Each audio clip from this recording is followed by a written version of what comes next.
Let's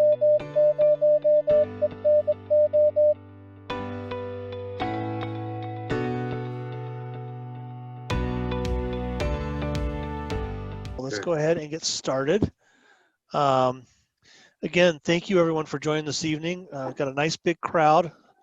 I will ask that you put yourself on mute during the presentation so that Nick is not interrupted, but I'm sure he'll take questions and be more than happy to answer stuff. And I'll try if you want something answered right away, you can also chat, put it in the chat box as well, and I will get that to him as well. So I'll help mediate and make sure that this goes smoothly like the past meetings go. So again, welcome to the November edition of the Longmont Amateur Radio Club's Wednesday night or monthly meeting. I see a lot of new faces out here, so welcome. If you're a member, thank you. If you're not a member, hey, we're glad to see you here. And if you'd like to become a member and you have questions, please don't hesitate to ask. Somebody would be more than happy to answer that for you. A couple of things really quick. Most people saw the email that went out. The Santa on the Air got a lot of press this weekend. So I guess I am going to be held to a high standard to make it successful as much as I can. So actually, so everybody is aware, I am working with Jim. What is Jim's call sign? Off the top of my head, I didn't see him on the meeting this evening. One of our members, and he happens to know the local Santa Claus in Longmont. Northpole.marketing is his website. John, I forget his last name, but he's not a ham. But what we're looking to do is he would like to donate his time and play Santa Claus for us. He does it professionally, so we're figuring out a way to do that and make it work. And I've already talked to ARL and got the FCC rules and all this other stuff. So I think we have a way we can do it remotely and things like that. So we might have a real live Santa Claus doing at least a couple of our nights Santa on the Air net. So I think that'd be a great thing. And eventually I'm trying to get him to talk him into becoming a ham as well. So look out for that. Like I said, if you know your neighborhood kids or grandkids or kids that want to get on the air and talk to Santa, check out the website. It's going to be the December 1st through the 5th from 6 p.m. to 7 p.m.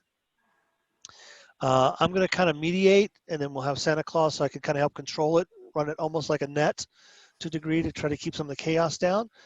Again, this is the first time we're doing this, so it's kind of shooting from the hip and live and learn type scenario. So we'll see how it works out. And I've seen other clubs do it, but if it works out and becomes a big hit, I'll definitely look at doing it for future years as well, because I think it'd be a lot of fun.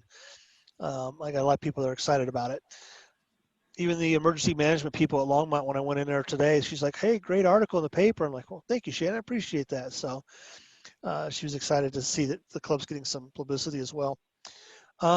Really quick, for the board members that are here, does any board member have anything they would like to bring up? Any comments, questions, things going on? Chuck, I was going to mention about our test session this past weekend. Yes, go ahead, Brian. Yeah, we had a VE session this past weekend. It was held in partnership with the Patriot VE Group, which is actually led by Nick Meacher, who's our presenter tonight. We had 33 applicants tested. Due to COVID, we had to split it into smaller groups, so we actually had 4 different test sessions. We got 23 new technicians, 6 new or upgrade to generals, and 2 extras came out of it as well. One of whom looks like he's on the call tonight, our own Dick Page, KE0VT. So congratulations to all those people. And the licenses were in the FCC database on Monday morning. Our next scheduled session is December 12th. It's currently an ARL session, so it'll be $15 to test. Obviously, due to the upgraded status of the COVID stuff, we may have to make some changes, limit the session size or something. So if you're interested in attending that session, be sure and check out the licensing page on the club's webpage for more information as that gets closer. And the club webpage is W0ENO.org. That's it. Thank you, Brian. And I'm typing, I'm sorry, and you mentioned that the next one's December, right? December 12th? Correct. Okay. That's a Saturday. Yeah. And then we're going to try to do another one in January as well. So we're hoping to do one every month if we can. But again, with the current pandemic, virus, whatever we're calling it this week, depending on what the stage is, we'll have a lot to say about that as well. So keep your ears out, keep it on the website. If you do have questions prior to testing, please send an email to either myself, K0ITP at W0ENO.org, or you can send it to board or info, and somebody will be more than happy to answer it and get back to you. Any other board member got anything they need to bring up or would like to bring up? Yeah, this is for membership. All right, we'll go with K0STE Steve, and then we'll do KF0AGY Steve. Okay. Just to remind everybody that for attending tonight, you'll be putting a random drawing for a door prize. Nick, if you don't mind, I'll email you after the meeting and you can help select the winner randomly. Thank you for that. Okay, that's all I've got, Chuck. Thank you. Steve. Real quick, I got atomic prints starting on our board hats. So I'm sporting one tonight. So we got our logo on the front and our call sign on the back. Outstanding.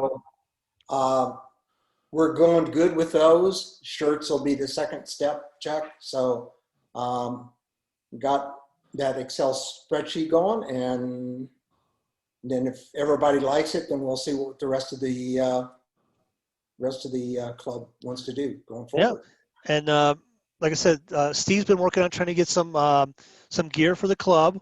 So please contact him if you have any questions or patches and things like that. So kind of, we never really. Looks like they had some in the past, but we're trying to make it a little bit more modern. And if you're interested in it, please get a hold of Steve. I think we created an email for you, didn't we, Steve? Publicity at W0ENO.org, and you get those emails, I believe. So you can send an email to publicity at W0ENO.org, and you should get them. Okay, thanks, Chuck. You're welcome. And then if you're interested in purchasing any of that, we haven't quite made it official yet, but if you're interested, please let them know, because the more the merrier. Usually when you do bulk, it's a little bit cheaper too. Anything else, board members? Anything other club business we need to talk about? December, really quick. We don't quite know what's going to happen in December. I didn't see Doug on this evening. Nope, Doug's not on that I can see. Oh, there he is. Doug, do you have any updates on the plans for December since we're not having a dinner? You're on mute.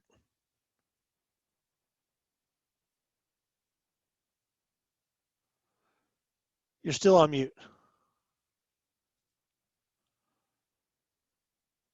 You're on mute, Doug. You need to unmute yourself.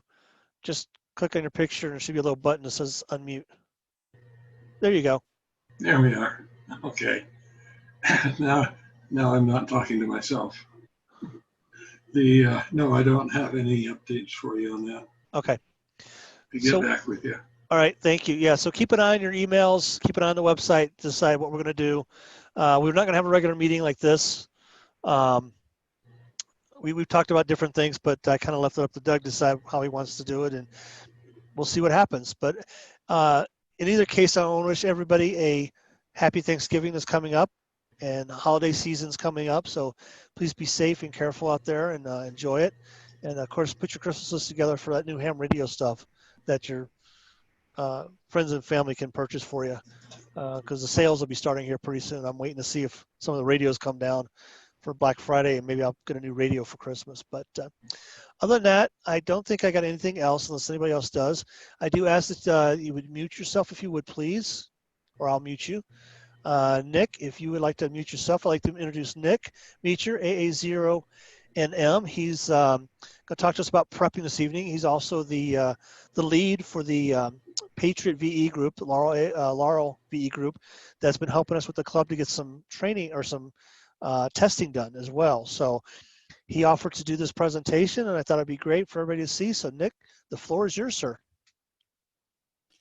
All right. Good evening. Sorry if I'm a little bleary-eyed. I traveled to see the grandkids this weekend, and I don't usually have a problem with changing time zones, but it really caught up on me today. So anyway, let me share my screen. So pre-COVID,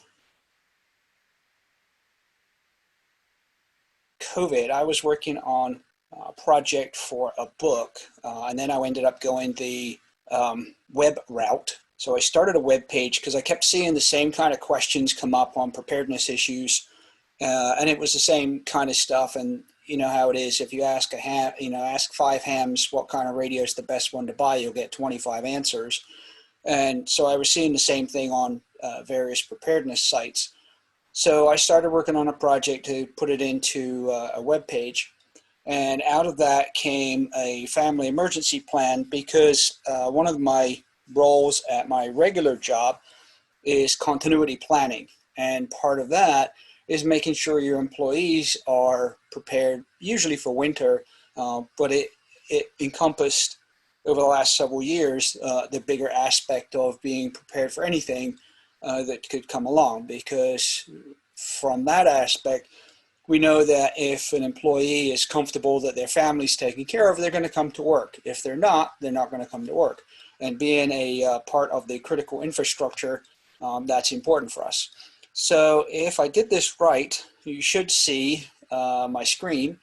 And this is a mind map. I do a lot of stuff in mind maps, especially if I'm laying out articles. And this is one that I started to work on for family emergency plan. Because I looked, and a lot of the templates that are out there, even from FEMA, don't cover the things you really need to have in a family emergency plan. And this project kind of morphed. A lot of my projects seem to morph. And so this kind of grew into different areas. And the way I ended up setting it out was with annexes. So and I'm using the actual program itself because I can actually zoom into it a lot easier than trying to use a PDF version or a slide. And so it follows the acronym that's used a lot called PACE, Primary, Alternate, Contingency, and Emergency. And it started off as a base plan. And in emergency management, we have a basic plan, and then everything else is annexes to it. And I kind of followed the same principle. So a family emergency plan or personal family information, a communications plan annex, a kind of triggers and actions. So if something happens, you've already decided what it is that you're going to do. And I'll break these down a little more as we get into the different areas. And that part is important so that, you know, you talk to your family and go, okay, if this happens, this is what we're going to do. And it's already decided, and you're not having that discussion when bad things happen, whether it be, you know, wildfire, whether it be tornado, whether it be a winter storm, whatever it happens to be. Part of your plan includes routes and maps and paper maps, which, you know, everybody's relying on the good old gizmo here. And, you know, if the cell system goes down, you don't have access to maps unless you've downloaded a map program that you can use offline. So maps are important. Not that we have those problems here, but in some parts of the country, when you get hurricanes come through, there are no street signs left anymore. And so your typical landmarks might be gone and things like that. But that's also important in winter storms because you might not be able to see where, you know, those landmarks are. An area assessment, and I'll explain more what that is, but basically that in emergency management terms, we call it a THIRA, a threat hazard identification matrix, so that you can decide what is hazardous and what's a threat near you and what kind of risk that you associate with that. A contingency binder, and I will talk into some detail on that one because that's important. An emergency evacuation checklist. Basically, if a priority order of the things that you want to grab from your house. So if you've got 5 minutes, these are the things you're going to grab. If you've got an hour, these are the things you're going to grab. So again, you thought everything through and you're not running around in a mad panic. A get home bag, as well as a what they call, typically you'll hear is a bug out bag, a BOB, what those are for. And then if you have what they call a mutual assistance group, which is basically neighbors helping neighbors, you know, that kind of information. So let me talk more to the actual, where is it? So what I ended up doing is the family emergency plan. I ended up with this template, I've got to move some stuff around so I can actually control it. There we go. Got to move the Zoom stuff out the way. And so it came out with, again, following kind of like the way FEMA recommends plannings and local emergency plans are done. Your cover page with basically these are check boxes. You can go, yep, I've got that part of the plan. I've got that part done. I've got this part done. And then the rest of it is fill in the box. So, you know, who are the contacts and who are they? And then with the phone numbers, you can assign the order that you're going to use it. Most everybody cell phones these days. You know, some people have obviously work phones, ham call sign, GMRS. You can put that kind of information in their email. And so you have that for 4 people, the primary 4 people. You can have an out-of-state contact, and it still goes back to the days where, and it can still happen. You can't make local calls, but you can get a message to somebody outside the area, and how you do that. And if they're not a ham, you can find a local ham, put that in there, so that you can use the national traffic system or some other means to get them a message.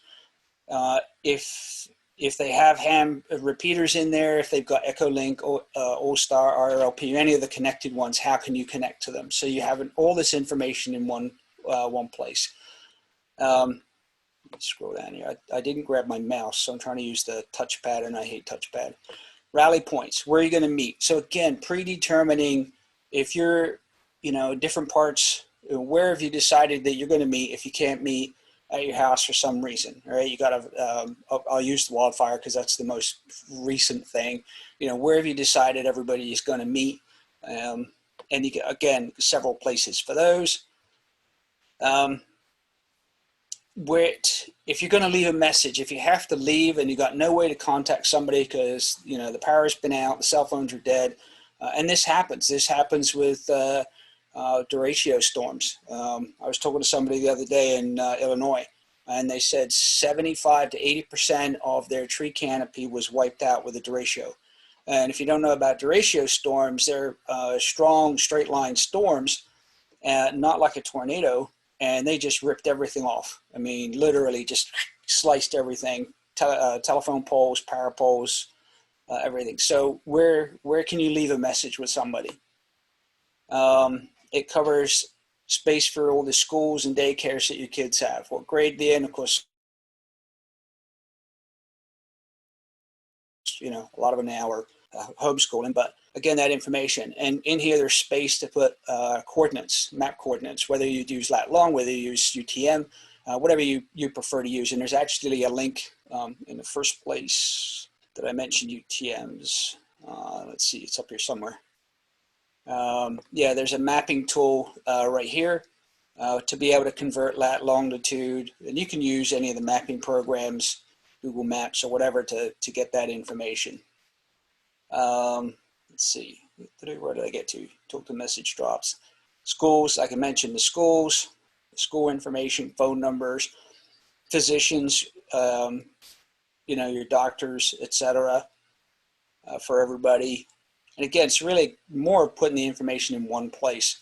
Dentists, hospitals, what do you have near you, where are they, urgent cares, pharmacies. And the nice thing is with any of the big pharmacies, chain pharmacies, you can usually go to any of them to get your prescriptions filled, but you still need to know, you know, have that information. And it might not be one you normally use, but again, collecting the information around your area. Same for pet care, right? You know, what are the local ones around you, because you suddenly need to find that out. And literally, this is really just to prompt you to do some research, all right, and put it all in one place. And then there's miscellaneous information, post office, Red Cross, food bank, churches, because they usually end up being either a shelter or a community place of refuge. Fire stations, that's important to know where they are, as well as police stations. And this, in the instructions to this, it tells you, you know, all the police stations on your possible routes home. So that if you have to head to a police station for some reason, you know where, and fire station, you know where they are. You know, There's somebody following you. There's been a lot of stuff around social media with cars being marked in a certain way to indicate that you might be a suitable victim for abduction, especially with kids and what have you, parents with kids, single parents with kids, or single women with kids, and a space for notes. So that kind of forms the basics of your plan and basically putting information together. I don't know if I can see questions in the chat. I think they pop up. So if you have questions on that part. Yeah, they should, Nick. Quick question, would it also be good either in the notes section or something to maybe put what prescriptions, in case you have to go to a different pharmacy in an emergency? Would that be something as well? Yeah, you can. You can put that kind of stuff in there, and that more comes into the contingency binder, which I'll get to in just a minute as well. But this is the core part of your plan that, and you'll in the instructions for this, it says, you know, if you're going to print it out, make sure you keep it somewhere secure. If not, put it on a USB that you can password protect or encrypt, and share it with the people that need to have that information, right? So every member of your family should have that information, so they know how to get in touch with each other. Don't always rely on your cell phone because, you know, if the battery dies, you're stuck. You know, put this into a notebook, at least the phone number, so you have that information available to you. Because I know when I was younger, I could rattle off, you know, my friends' phone numbers, my parents' work numbers, all my relatives. I didn't, you know, had all that stuff in my head. Nowadays, I couldn't even tell you what my daughter's phone number is because we just push the button on the phone. All right, so go back to this. So that covers the family information. The communications plan, you know, everybody thinks it's fairly straightforward, but there's a lot of things that people forget. So in the communications annex, for want of another word, it's got, again, the prompts, right? What are the NOAA weather channels? Do you know what your SAME code is? And that's just a county-specific, usually county-specific code that they send so that you only get alerts that are applicable to you. And so this has links to look up your county SAME code as well as the NOAA frequencies. I did see a question thing flash up. Where did it go? There was a comment about UTM. I guess there's a phone app called What 3 Words. There's also a website, and it says 3 words describe any location and are easier to type than UTM coordinates. So yeah, and there's an app I found on my phone that's a compass app that's really good with that, and you can convert it. It's called, can't see what it's called. I think it's called Commander Compass or something. But you can select what you want the coordinates to be in, and if you're there, it pops up right on the screen to do. I like UTM because they're easier to figure out. And if you've got a GPS unit or a handheld GPS unit, you can set that for whatever you want as well. So communication annex, you know, we'll think about ham radio, but there's all this other stuff out there. So knowing the weather codes and having a weather radio. I know some repeaters do rebroadcast them.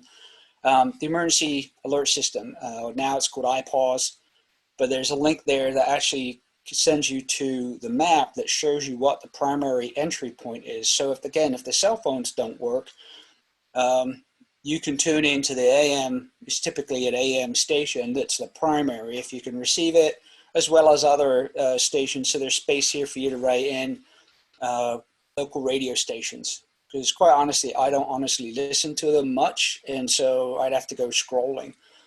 But again, there's space for you to put that in there. When I developed this, I also developed it with an accompanying spreadsheet. So the spreadsheet has all the simplex, national simplex frequencies for 2 meter, 70 centimeter, and 1.25 meters in it. Because, you know, everybody buys the entry level radio. But there's another one that's the same chassis. It's called BTEC UV5X3, or sorry, 5X3, not the UV. that has the 1.25 meters in it. And so it's a cheap entry radio. However, it gets you on that band that's not used a lot. So you can use the spreadsheet, favorite software, and then load it in your radio. But this part of the plan is basically your order that you're going to try to reach everybody. And in the plan, it explains how to figure that out. So essentially, go to the places that you use, figure out which repeaters that you can hit, put that in a matrix, and then figure out, which are the common ones, right? Can I hit this repeater from work, home, and any other location you commonly go to? And then based on that, you can figure out, okay, this is going to be our primary channel. This is going to be our secondary one that we use. Yes, we can reach each other simplex. So again, you assign yourself.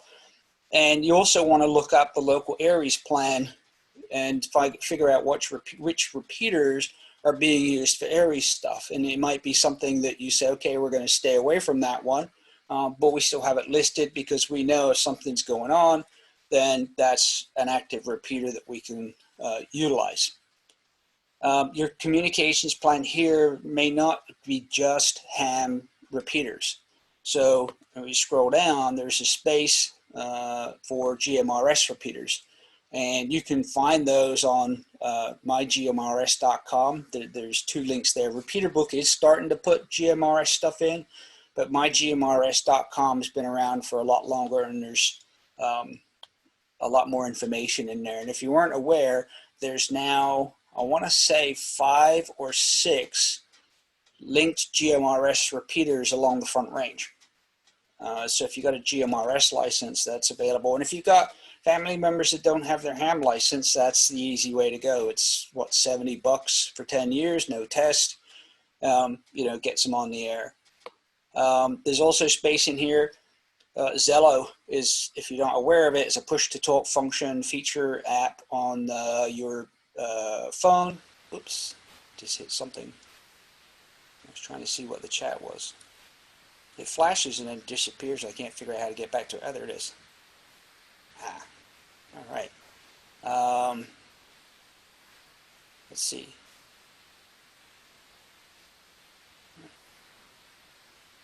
All right. Anything else for me?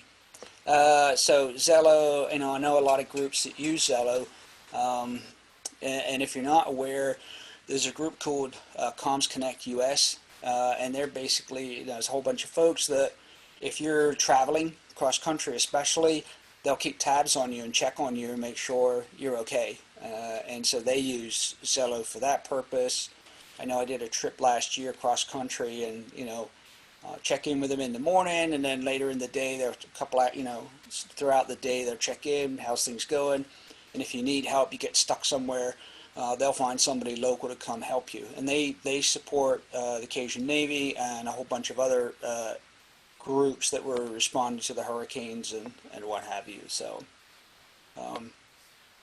let's see, scrolling down, what else do I have in here? This section is for just general space to put other ham frequencies in, especially if they have in a notes to put whether they're linked systems, if they're IRP, Echolink, All-Star, and all these other different interconnected things now. So, depending on what radio you have, whether or not you can get into those or utilize them. And then the other one is for Amron, is a more preparedness-minded communications group, and they have national nets, local nets, and you can find that information. There's a link there for that. National traffic system information, obviously around here, around, I say here, I'm not here, there. We've got, they're on the Colorado connection, but a lot of other places, obviously do national traffic nets. So wherever you are, there's space for that as well. And then space to record HF nets. And a lot of this, as more experienced hams, we have all this information, but is it in a plan? And this is the whole point, is to collect that information together. Like I said, the spreadsheet is set up with all the simplex frequencies in, but you can add in stuff and then just use that to export into your radio software if you don't already have that. And it also has a whole bunch of HF nets. It shows you where to find all the nets and how to search that. And then it also has all the national interoperable frequencies in it. And the national interoperable frequencies are out there so that different agencies can communicate with each other, especially feds to locals, or in areas where they don't have they haven't shared the radio programming capability get on each other's systems. And so that information is in there as well. They're good frequencies to listen to if there's a disaster or something going on. And again, just being aware of where to go listen to find out information of, what's going on. All right. Route maps, again, that's pretty straightforward. Let's talk about triggers and actions. And so, oops, screen's covering up the one I need.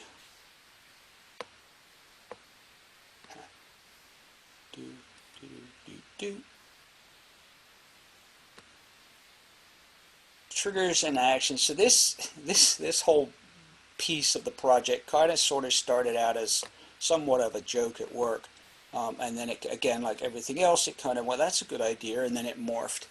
So in emergency management, and everybody's heard of defense condition, DEFCON, right? If you ever watched war games, there's different levels of preparedness, and it's the same for contingency conditions and a whole bunch of other different ones, and they're designed to just raise levels of awareness. And so, I followed the same kind of principle. Nothing's going on, so there's not really any triggers. What are you doing? And if you're into preparedness, then you're storing stuff. And smart people had triggers that triggered events pre-COVID, so that when everybody else realized stuff was going on and were trying to scramble to find toilet paper and cleaning products, smart people already were well prepared with that. Part of this is on here is getting training, right, in different areas, whether it's first aid training, whether it's communications training. How many people actually get on and practice message delivery, like with the national traffic system? If you haven't practiced it, it's a skill like anything else. Getting on, delivering or receiving a message where you don't have to repeat it in a standard known format. And it was kind of funny. I was listening when they were doing the Mars ham interoperable communications, and the message formats are different. And so that was kind of interesting listening to, even though there was documents out there that said, hey, in this format, this converts to this format in the national traffic system.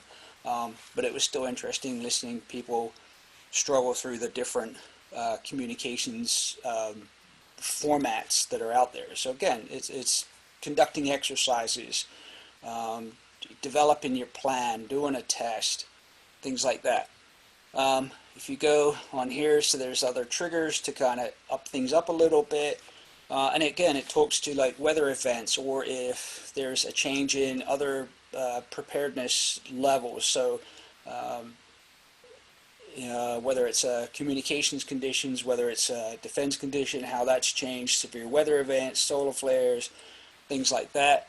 And then there are triggers to that, or actions to that rather. Part of that is, again, test your communications. Do you have all the phone numbers right? One of the challenges, if your work has a phone tree list, how often is that actually tested and or checked? I know at work we have POTS lines, plain old telephone service. But if you don't know what the number is, it's not much use to you. If you don't test the phone list, you got all this list of these people's numbers, is it still accurate? And so there's these different triggers, and you go to the level 3 stuff. And again, implementation of actions based on, severe weather, financial run on the stock market. That's usually a trigger that something's going on. Contested presidential election. Oh, isn't that novel? Those kind of things should be creating some kind of response that you're doing. Make sure that you've got, excuse excuse me, you've got plans in place, and you've checked these things. If you've got generators, did you check the fuel? All this kind of information. So then you can build your own triggers on these, and I have these as posters that I have on my website. So that's triggers. Let's go back to, oops, what I'm looking for, the other one. I hate where these screens keep moving all over the place. I'm trying to find stuff. The heights. Come on. All right. It's much more in depth, and I won't go into that in much, but basically that is just figuring out what's in your area. Part of it's mapping out the fire stations, police stations, schools, what kind of hazardous chemical plants do you have in your area, what kind of manufacturing, and I see a lot of areas now where you have these, especially if you go out like 70 and 470 along that corridor there, you have all these big warehousing facilities, and some of them are pretty close to like the Green Valley Ranch area and housing, and usually there's not a lot of separation. But what's actually in those facilities? What's being manufactured, what's being shipped, and some of it you can find out. There's an act called SARA Act. It's a hazmat related act. And you can find out that information, what's going on in these places, what's being stored. Obviously, if you're fairly close to a fuel refinery, those are pretty obvious. But there's a lot of other stuff out there in manufacturing going on that it can be quite hazardous if things get, out of control. They store chlorine there. Do they store other chemicals there? That kind of stuff. And that you can find out. Contingency binder. Let me talk to the contingency binder. This is a collection basically of going around your house and going through things. So we'll start at the top here. And do you have all this stuff in one place? And this is what this part of your family plan, and it's a project, right? Do you have all the insurance policies in one place? Life insurance, household insurance, medical insurance, property insurance, vehicle insurance. At least a copy of all that information. Do you have a copy of your passwords that you use? Now, when I say copy, that can be an electronic in a secured program. I've used a program to keep all that stuff. Bank account information, credit cards. Do you have all the numbers, the phone numbers off the back of them? The number that is on there to report them. Again, a lot of them nowadays you can deactivate through apps on your phone. I know my bank, I can go in there and I can turn the credit card off with a push of a button. But if you don't have access to that, doesn't work, do you have all that information to be able to call? Do you have your tax documents? Again, electronic copies that are password protected, because if you have to do any kind of insurance filing or catastrophic replacement, tax documents are important. A list of all your utility companies and accounts. Again, most of us probably now have it all in our phone in an app. But do you have that information written down somewhere? Wills, trusts, any of that kind of legal stuff, living wills, all that kind of stuff, property deeds, car titles, birth certificates, make, model, serial number, valuable property. Do you have that as a list? Insurance companies like video. So, periodically, every maybe 6 months, walk around your house, record a video of all the stuff that you have, because they're going to require, a lot of times they require receipts or something, and if you can't prove you didn't have it and you're just, buying something, that becomes a mess. If you've ever had to file an insurance claim, you know how much of a headache that is. So again, you can store a video and store it on a drive, secure drive. Copy of the passport information page, the page that has your passport number, where it was issued, all that kind of information, because that's important to get your passport reissued. Otherwise, if you've ever had to do that, that takes, again, it's pretty complicated. Any permits, concealed carry permits, anything like that. From a family perspective, some of this you already captured on your family plan, but it's all that other information, right? Social security numbers, school transcripts, current resume, all that other stuff, medical records, vaccinations, the doctors, any surgeries. So again, the doctor piece comes on that other part of your family plan. But again, a list of surgeries or anything else that's important and having all that collected. Work information, dental records. And not that you're going to actually have a copy of your dental records, but that comes back to knowing your dentists. For the kids, a lot of times, I haven't seen it done lately, but a lot of times they used to do school ID kits, right, where they'll fingerprint your kids, take a picture, and they put it on a little packet for you, and you have that if your kid gets lost or worse. So having that information, and I'm sure if you contact, there's a program, can't think of the name of it now off the top of my head, but for abducted kids, and I think they any paperwork to allow other people to pick up your kids from school. A lot of places require that now. Pet information, whether they're microchipped, having pictures, vaccinations, all that other veterinary stuff. Oops. Uh-oh. Didn't want to do that. Clicked in the wrong place.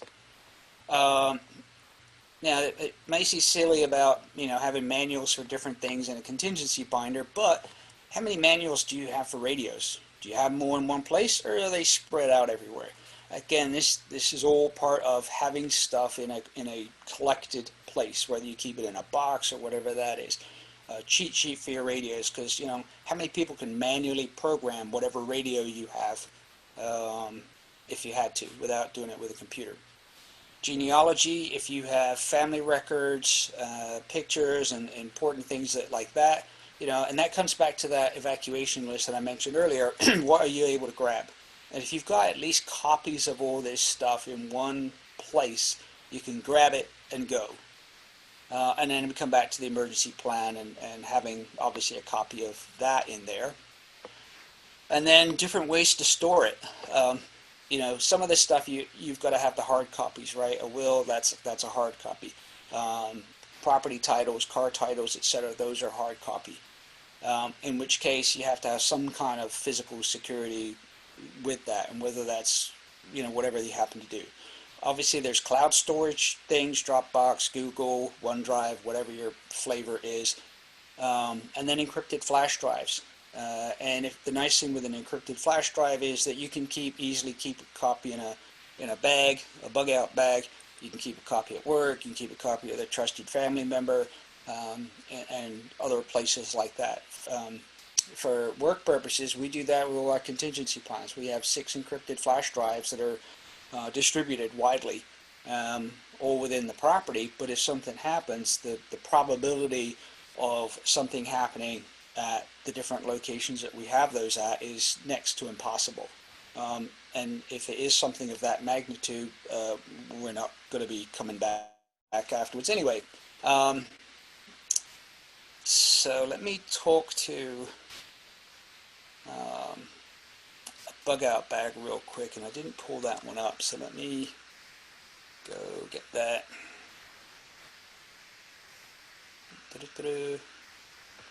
A bug out bag is literally a bag that you have already packed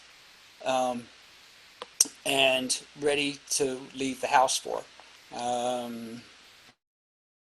I just can't remember what I called it, which is why I'm trying to...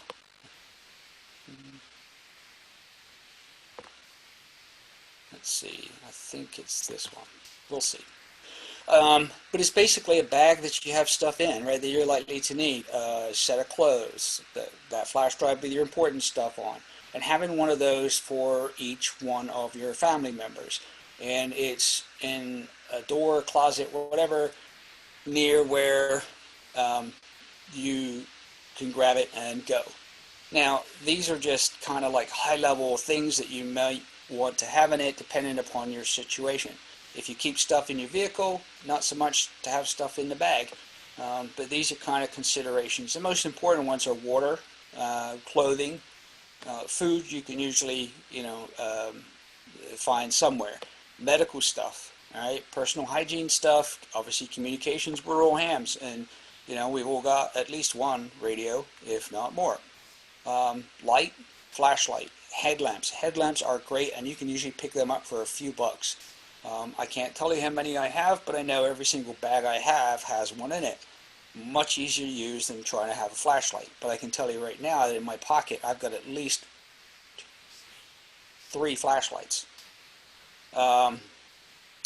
Some form of power. Solar panels are great these days. You can get little ones, really, you know, easy to set up and run stuff.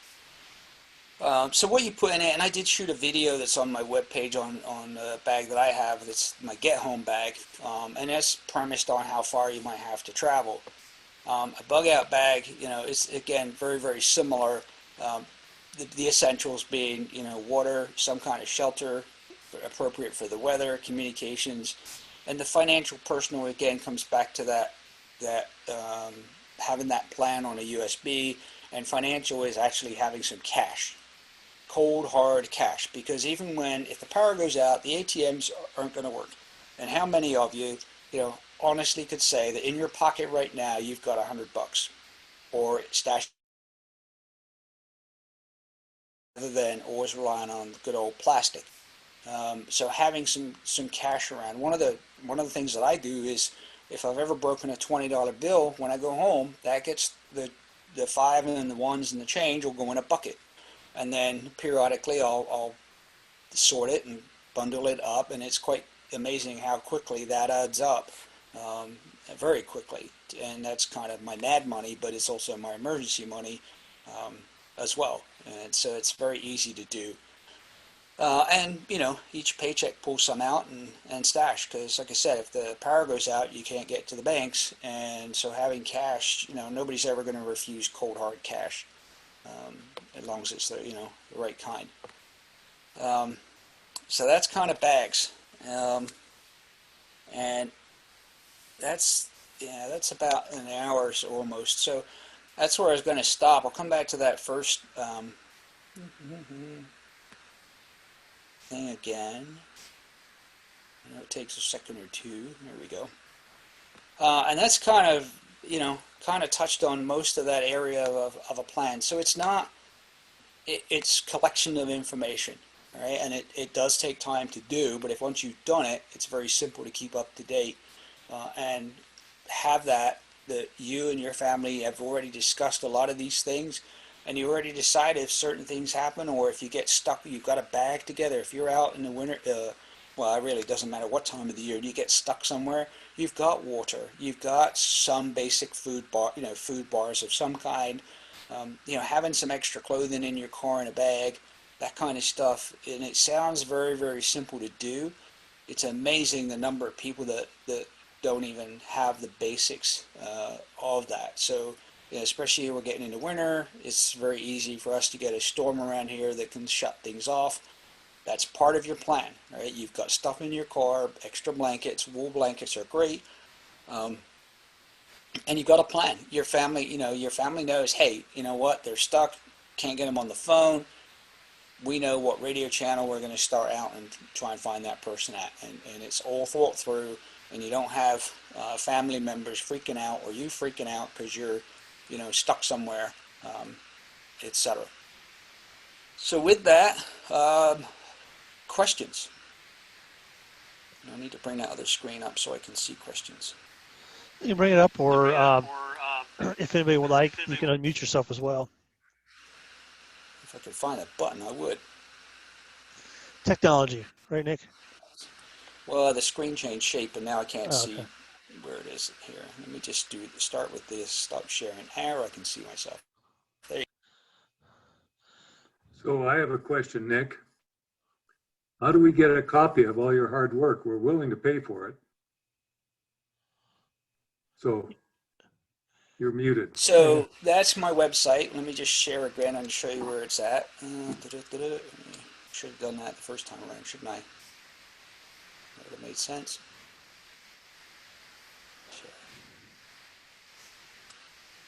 This is my website, Fortune Favors the Prepared. And You can see there's already some like major headings on there. What started off was, this is how the book started. It was called the Preparedness Book of Knowledge. There's a lot of stuff up there already. You're seeing everything because I'm logged into the site. And if you're not logged in, it'll tell you. You already see parts of it. But there's a lot of articles up there already on the planning side. This is where the family emergency planning stuff is. The family contingency binder mind map is up there. There's a ton of stuff under the communications side of it. This is a new area with training that's starting. I'm doing a live every Tuesday night now, 6 o'clock Mountain Time. And I got a number of different groups, preparedness related type groups that join that. So I've been working on a training schedule. So fortunefavorstheprepared.com is the website, and everything's up on there. And Nick, we had a question. Chuck, AE0DEV, asked, are you worried about EMP with your electronics in the bug out bag? So it's a possibility, and in just a second I'll reach over and grab what I have. So I do have some bags that were made to protect that. So my handheld GPS, one of my radios, and I also carry an InReach Mini, which is a satellite device that will interface with my phone and actually send text messages over satellite. And those things I do keep in a bag. You know, that's the worst case scenario. And if anybody's ever read any of the books, 1 Second After is probably one of the most popular ones. But then there's also a series. It's called the Survivalist series, but the first book in the series is called Going Home. And a friend of mine is the author of that, and he and I are working on a bunch of projects. He's actually making it into a TV series. And so, you know, there's a lot of books out there, but they have a lot of lessons in them too. It's kind of a instruction manual in how to. So an EMP is the worst case scenario, and you know, hopefully, again, that comes back to those triggers. There'd be a lot of triggers that you should be aware of before we ever get to one of them things happening. But a coronal mass ejection is going to have the same impact, if not a bigger impact. And so those are things to watch out for. And part of that trigger thing is signing up for sites that are going to give you those alerts. There's one I can't think what it's called right now, that's does solar weather forecasts, and you know, they space weather.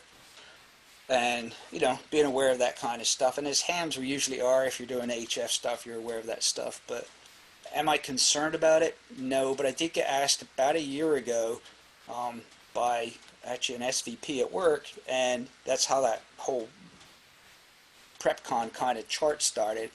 And he's like, what's the probability of something like that happening? And I said less than 1%. When COVID happened, he walked into a briefing and that I was doing in our emergency operations center, and in front of everybody else, he said, "Are we at PrepCon 3?" Well, he calls it MeachCon. It's kind of started out as a joke at work, and he said, "Are we at MeachCon 3?" And I said, "Have you looked at the triggers?" And he went, "Yes." And I went, "Okay." So it's kind of a joke at work, but on the same thing, a lot of people got more interested in even having the basics, having, you know, several days of stuff in your house. Most people don't. And you know, you look at any grocery store on the way home, and people are buying their evening supper and don't have stuff at their house. So, you know, there's a lot of different things that can impact us. You know, before we get to that CME or EMP type scenario, just everyday stuff. You know, you get a disruption in the food chain supply. You look at grocery stores, it comes off the truck and it gets laid in the middle of the floor to be put on the shelves because they have no storage. You buy it, it's ordered, and usually turns around in about 2 days. Any disruption of the supply chain, and we've seen that with paper products, you know, it has a very domino effect across the country. So, you know, am I worried about an EMP? No. There's a lot of other things that that can happen. We've seen happen, right, with this COVID stuff, that have the similar impacts. Okay. Had a couple of questions. Ted put your website in the chat. Kat had mentioned that there's a link for this also in the November Splatter, so hopefully you have a link as well. Ed WA7EM asked about, because one of the biggest annoyances with the modern VHF, UHF radios are virtually impossible to program from the front panel, especially for repeater splits and tones. Do you have any advice on this? So I did a live, what's today, Wednesday, yesterday actually, on manually programming the Baofeng, because that's where a lot of people start. And there's really 4 or 5, you can put it on a little card, cheat ways of programming that radio. It's really getting into the radio and making yourself a little cheat card of how to do it, because if anybody's read any of these manuals, they've all been transcribed from some other language, and so doing it a few times yourself manually, as frustrating as it might be, and write yourself down a little cheat card and keep that with your radio. I mean, I have little pouches that my radios are in, and in that I keep the earpiece and an antenna, a spare battery, and a little cheat card on the basics way of doing it. I used to be bigger into ICOM stuff, and I could do most of the ICOM menus. Now I've got Yaesu and Anytone, and yeah, they are more difficult to do, but having that little cheat card is write it up yourself so that you figured it out is probably the best way of doing that. All right, thanks, Nick. Appreciate that. That's a good thought. I never thought I'd just make my own self a little cheat card, so that's a great idea. I should do that just even for all my radios, no matter what. Somebody also wrote about niftyaccessories.com. They've got radio guides for various devices. Yeah, I've got a couple of those. Those I know have a lot more information for different radios. Yeah, those have a lot more information. So I mean, if you're looking just for quick programming, the cards are probably the best way to go. If you're looking for even more advanced stuff than Nifty Accessories, you can put that in your go bag with your radio and things like that and take it with you, and you'll have it handy. They're usually nice and laminated and spiral bound and things like that. They're really nice little guides. Floor is open for questions. You don't just have to put in chat. You can unmute yourself and ask as well. Nick's looking to give you whatever information you're looking for. Hey, Nick, you mentioned the national interoperational frequencies. Are communications on those typically unencrypted? Yes, they are. They're not allowed to be encrypted. That's the whole point of those frequencies. So, like if, for example, when the wildfires were going on, there's so the way that they're labeled kind of intuitively once you understand it. Usually, the first character identifies the band, and the next set of characters identify its function. So, for example, what's known as VFire 21, 22, 23 had a lot of radio traffic on with the wildfires. If they're U in front of them, they're UHF, which are not used around here much. But yeah, there's been a lot. There was a lot of radio traffic. I could pick it up at my place and quite easily. So yeah, the National Guard has those VFire frequencies, as do all the aeromedical helicopters. So if you're ever stuck on a mountainside and there's a medevac coming or search and rescue coming, those are some of the frequencies they'd be using. Thank you. Great question, Brent. Any other questions? This is some great information, Nick. I do appreciate it. It's a lot of stuff that I never even thought of. Things I might be missing for my centralized collection of things to be prepped and ready to go, just in case something happens. Yeah, somebody also wrote you can actually pick up the interop channels on a Unidyne SDS 1000 scanner as well. So a lot of scanners. Most of the scanners have that stuff pre-programmed.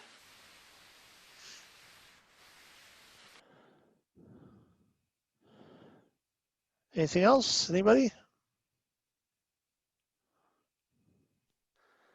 There's a group up in Lyons, I think they're called Lions Prepared, that uses MERS radios, and I think they kind of distribute them around to community members, you know, with the idea of kind of getting the community to be able to talk with themselves type of deal in an event. Is that something that you've had any experience with, you know, any groups that have tried to do that sort of thing, and how well that's worked out for having, you know, non-hams, for example, non-communicator people type involved in? Yeah, so some of those folks, you know, are pretty well organized. There's a couple of groups like that, and I have the different what they call personal radio services. So FRS, GMRS, MERS, even CB will come under the personal radio service category. And yeah, there are a number of groups that are doing that with FRS radios, which are very limited on range. Some have the GMRS and using either the simplex channels or the repeaters on GMRS. There's groups that have put their own GMRS repeaters up. So there's a lot of community-based, again, what in generic terms we call mutual assistance groups, that, you know, like the CERT program, right? That's just a themaized, organized program. But there's a lot of those groups out there in the greater Denver metro, even wider spread areas. But yes, there's quite a few out there. All right, thank you. And for those that don't know it, MERS is VHF. There's 5 off the top of my head, 5 VHF channels that are assigned to the MERS program. No license required.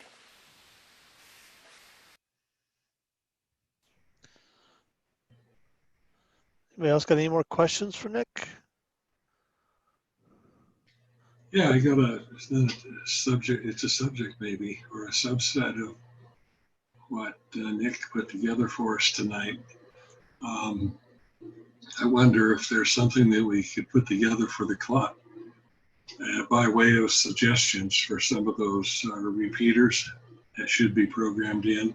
I know Kat and Brian put together stuff for their new hams and programmed their radios. But I'm wondering, when the fire crossed Highway 36 and was heading towards Longmont, why it was somewhat of a critical time, and all we needed is 70-mile-an-hour winds, and all of a sudden, yeah, Longmont would have been in fire and on fire. But I went to my radio and I put it on scan and was listening to, trying to figure out which repeaters were the ones that I should listen to keep in touch with what was going on. People up in Allen's Park and up in Gold Hill and up there where Bill lives, why I heard some of those guys on some of the repeaters. But my suggestion is if we put together some of the basics as a subset of, you know, what Nick talked about tonight, that might be useful. That could be put in the splatter as well. That's my comment. Well, that's a great idea, Doug. We definitely could do probably something like that. I know Ron, when we were doing the wind leak exercises, had put a channel list together as well. A lot of that stuff might be on there. So, and I have a volunteer. Thank you, David. If you want to work on that, that'd be great. What I would do, David, is get with Kat and Brian and get their lists. And then I can send you what Ron put together as well, and maybe kind of look and see. And Doug, are you looking for like a particular area, like a 50-mile radius? Or I mean, what do you think would, you know, ideal? Do you think would be great for something like what you're looking to do as a subset for communications and listening and see what's going on in an emergency? Well, 50-mile radius is the heart of it. I mean, that's what I was listening for, was the Cameron Peak fire. Okay. You know, the whatever that one was over east of there or west of there and south. The Trouble something or other. Right. Troublesome 5 or whatever it was. Yeah, and then the one that came down the mountain right behind us here in Longmont. I had friends who called the subs. They lived in Western Loveland. Could they come and stay at our place? And it turns out they found some other place to go, but in the end, they didn't have to go. But the point is that, 50 miles. Okay, so there you go, David. There's something you can start with as far as a template, and make sure also any NOAA weather frequencies are listed in there for the local areas. All the different things that Nick mentioned this evening might be good to program in there as well, because a lot of the radios will be able to pick some of that up on the frequencies and kind of go from there. I've got a list here of 4 repeaters that I basically monitored full time for a couple of days. And it's because that's what I found when I was doing the scanning. I found also that there are a lot of repeaters that are connected to other repeaters. Mm-hmm. I heard the same people on several different frequencies. Yeah, and they were controlled nets, like Jerry and Bill and some others participated in. I think Mark participated. Yeah, Well, thanks. I can go ahead and see what I can find. Are we looking for just major? Just mainly amateur frequencies, or are we looking for all frequencies, including the NOAA frequencies and the interrupt channels within the 50-mile radius? Because I should be able to pull a lot of that, if not locally from maybe radio reference, and see what I can come up with. Well, I think simple. It's what we saw tonight was very complete, very powerful, Nick. Thank you very much for all the ideas. It would be nice to get a free copy of your your work there. That's obviously taken a lot of hours of time, and we appreciate that. Good reminder for us who are getting older to pull their information for our families for any kind of contingency. But I'm just thinking of that which was closest to my heart was when the fire crossed 36 and on its way here, and they put the part on the east side of 36. That fire, they put it out in a pretty good hurry. Yeah. But there were a lot of people up in the mountains who lost everything. Oh yeah. Everything. If they didn't have the go box or the backpack or everything was ready, I saw people on television who said they had 5 minutes. Yeah, that the Cowwood went really fast. Well, California, a lot of the fires out there, some of the people had high winds. And yep. Flames were going 50 miles an hour. Ironically, in my job as a contracted IT tech support for a federal agency, I actually spoke with an end user today that was a part of the federal response for COVID-19. And although he's not in Colorado, he, loves Estes Park. And actually, we got to talking about the Lifting Canyon fire and the area up there. So, that just makes it a point that, a lot of those areas are wilderness. People are out in the middle of nowhere, and they may have to bug out very, very quickly. I mean, we saw how quickly Estes Park got evacuated, and the area around that area got evacuated when the fire got worse and the winds picked up. So we'll definitely see about putting something together for everybody and see what we can do. Thank you. Thank you for taking that on for the club. I do appreciate that. Okay. Thanks, Dave. And Nick, I had a quick question. You said you were working on a book.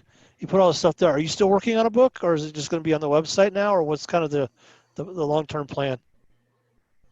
Right now, the website, because it's faster to get the information out as opposed to collecting it all. So I do have a lot of material that was collected and put into book format.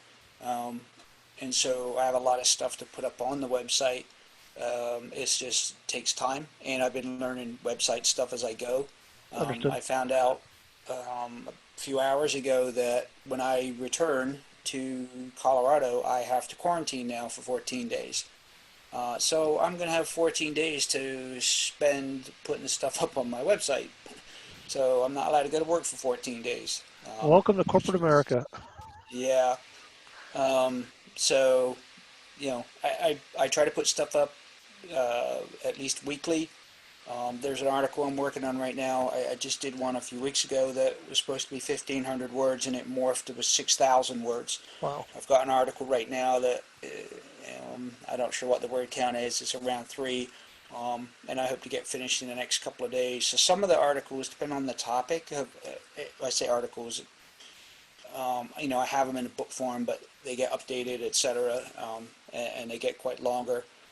So it just takes time putting it up there, and then at the same time, some of the back end stuff I've had issues with some of the web stuff, and then trying to figure that out. But so I don't know if that will go to a book format. I like, now that I've got into the web side of things, I like it because it's easier to update and change. Whereas when you print something, it's done. My author buddy just put out a book called, darn it, I just forgot the name of it. But him and another guy just put out a book which has a lot of good practical information in it.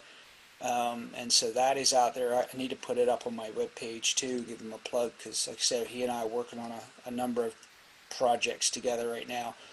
I am working on a fiction book. He kind of twisted my arm to write something on that, but that's taken a back seat because COVID, I stopped writing in March and haven't got back to it yet, so I need to get back to that. So, but right now, this whole the preparedness stuff, there's such an interest in it right now that it's faster, quicker, easier to get it out as a web page, because I find there's a lot of stuff coming out, and I've bought some other people's books and I've looked at them going, this is not what people want. They're not going to go out and live in the wilderness. So they want everyday stuff that's practical, and so I don't know that this will become a book. This is more, it's easier to get it out there faster on the web. Well, I do thank you for presenting this evening. It was great information. I know everybody else presented it. We had one other comment from Ed about repeaterbook.com, giving you a search about miles around a city. So that's something that can maybe help you, David, as far as getting some frequencies and stuff. If you look in the chat. I actually have the ARRL repeater book. I have the hard copy, so I can always pull that information up directly. And I can always pull up repeaterbook.com if I need to. So I've got that information. So, yeah, because it'd be nice to get some of the emergency frequencies in there for the local area, so we can listen for potential fires or things like that, or it'd be nice to have. You may want to verify some of the frequencies. I mean, you got to keep in mind that Repeater Builder and is not always accurate. The ARRL book is not always accurate as well. So I think with some of the repeaters, if we're going to put them on a list, I don't think we want to just do a massive dump. I mean, I think that we should, check them and make sure that the amateur frequencies, are indeed working. Yeah, and I agree, Mark. In fact, that is a good idea. I have some of them already programmed into my Elenco, but with the scanner stuff, a lot of the governmental agency stuff, the local fire departments and the local EMS and stuff like that, that stuff I have in my scanner already, and I can pull up, and I know that stuff is active. I can double check a lot of that with radio reference as well, because radio reference will, the guys that run it, the guys that update those lists, they're good about checking it, and if they see an active link, they'll pull it. So we've got a good starting point there, and we'll go from there. Okay, well, thank you for taking that on as a little project. So thank you, Nick, for coming up and giving an idea for the club to come up with a little project. That helps us as well. I do appreciate that. We're always looking for little things like that. And one of the things that I have, it's on my site under the communications, is a spreadsheet that I started years ago, and I keep up of all the repeaters in the state, or at least the non-DMR repeaters. And that lists where I've been able to find it, the associated club website, which I've verified the repeater frequencies. It lists which ones are linked and to whom. It lists when nets are on them. So that's on my site. And that has pretty much every repeater in the state. I got some updates to do as people to start turning UHF repeaters over to DMR, but that's a good start. And you can search it by county, and actually that entire list is actually programmed into the radio that's in my car because there's enough space to do that. So that's available as well.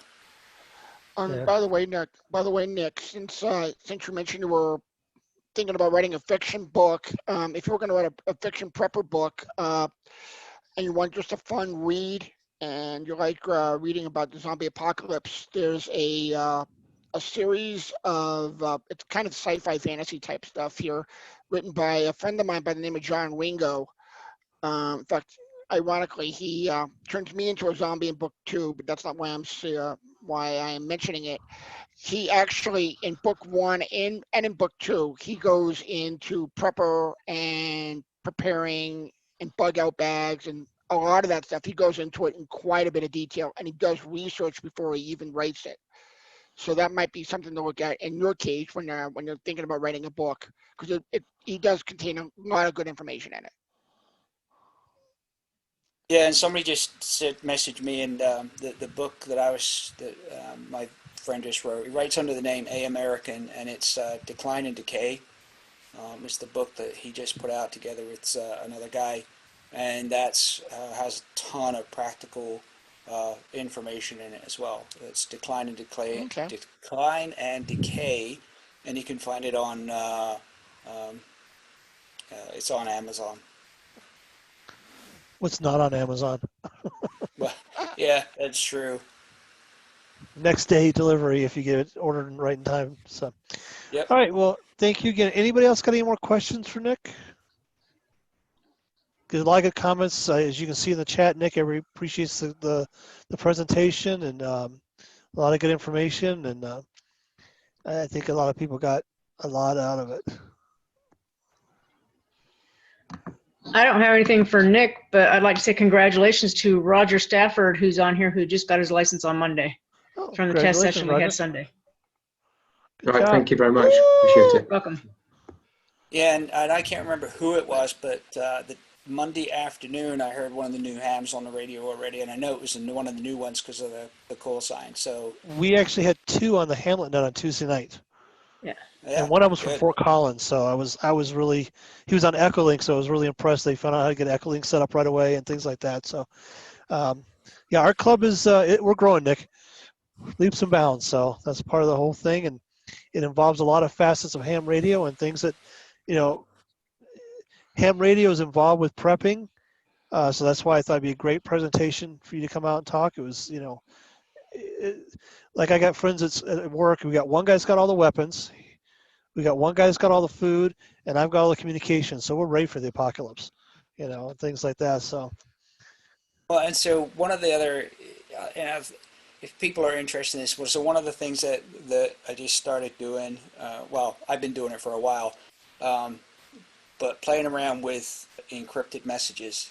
And so one of the preparedness people I know built a generator for code, and on some of the sites, and now I'm on the training page on my site, that we've been doing that, and there's some kids that have been getting involved. The parents are showing their kids how to do it, and it's basic math, and the kids are picking this up really fast, and it's kind of cool for them because they're like, oh look, I can do a secret message, and so if you've got kids and you want to get them interested in something and then the one kid's I think he said is 11 now, wants to get his ham license, so they're studying, and they're in our area, and so it's another way to get the kids interested.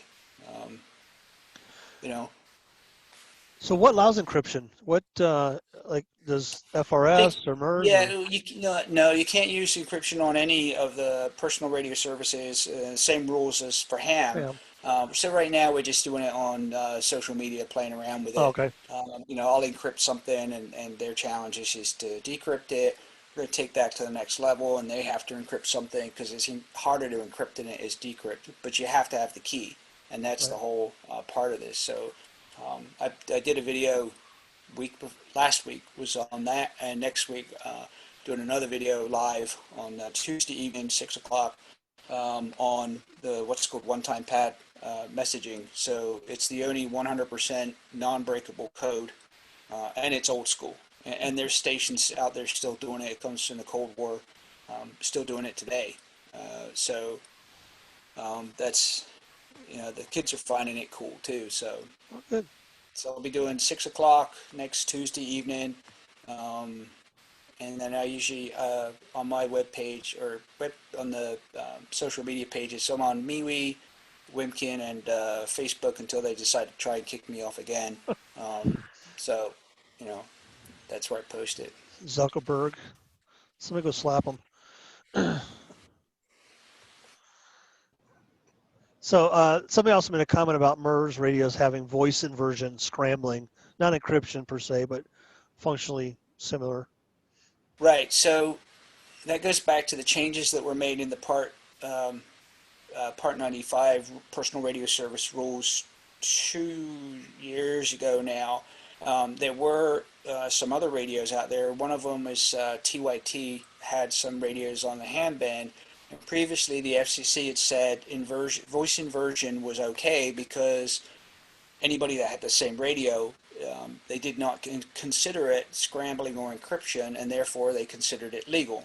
When they changed the rules, or updated the rules in 2 years ago, they actually specifically, I don't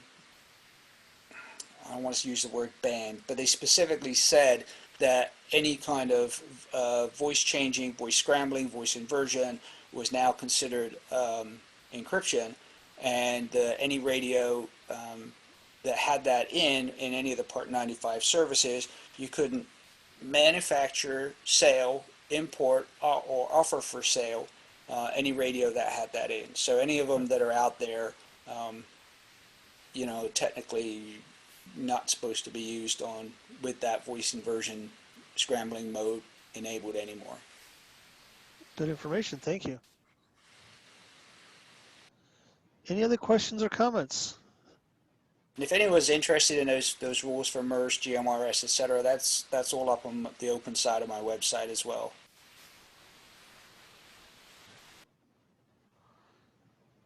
Don't see any hands raised. Not hearing anything. All right. Well, thank you again, Nick. We appreciate it. I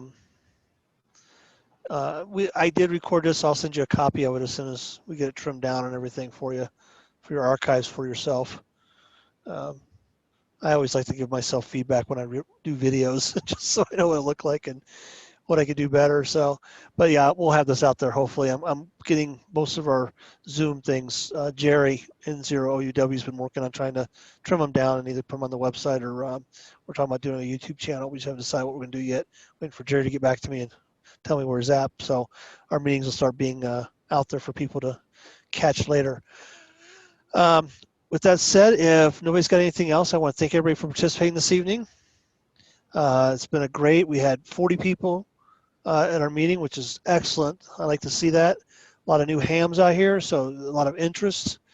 And we got a small little group started that's going to do some frequencies for us for emergencies and stuff. So I think this was a very productive general meeting. So thank you again, everyone. Again, if you have any questions, comments, concerns, contact the vice chair. You can contact me at k0itp@w0eno.org, and we'll get them addressed for you, or you can send them to the board in general. So with that, if nobody's got anything else, I say good night, 73, be safe, and thank you, everyone, until next month. And we'll decide what we're going to do next month. Thank you. As to what you might be willing to. Were you saying something there, David? No, it wasn't me. Oh, somebody was saying that sounded like Ramon. Oh, so Ramon, was it you saying something?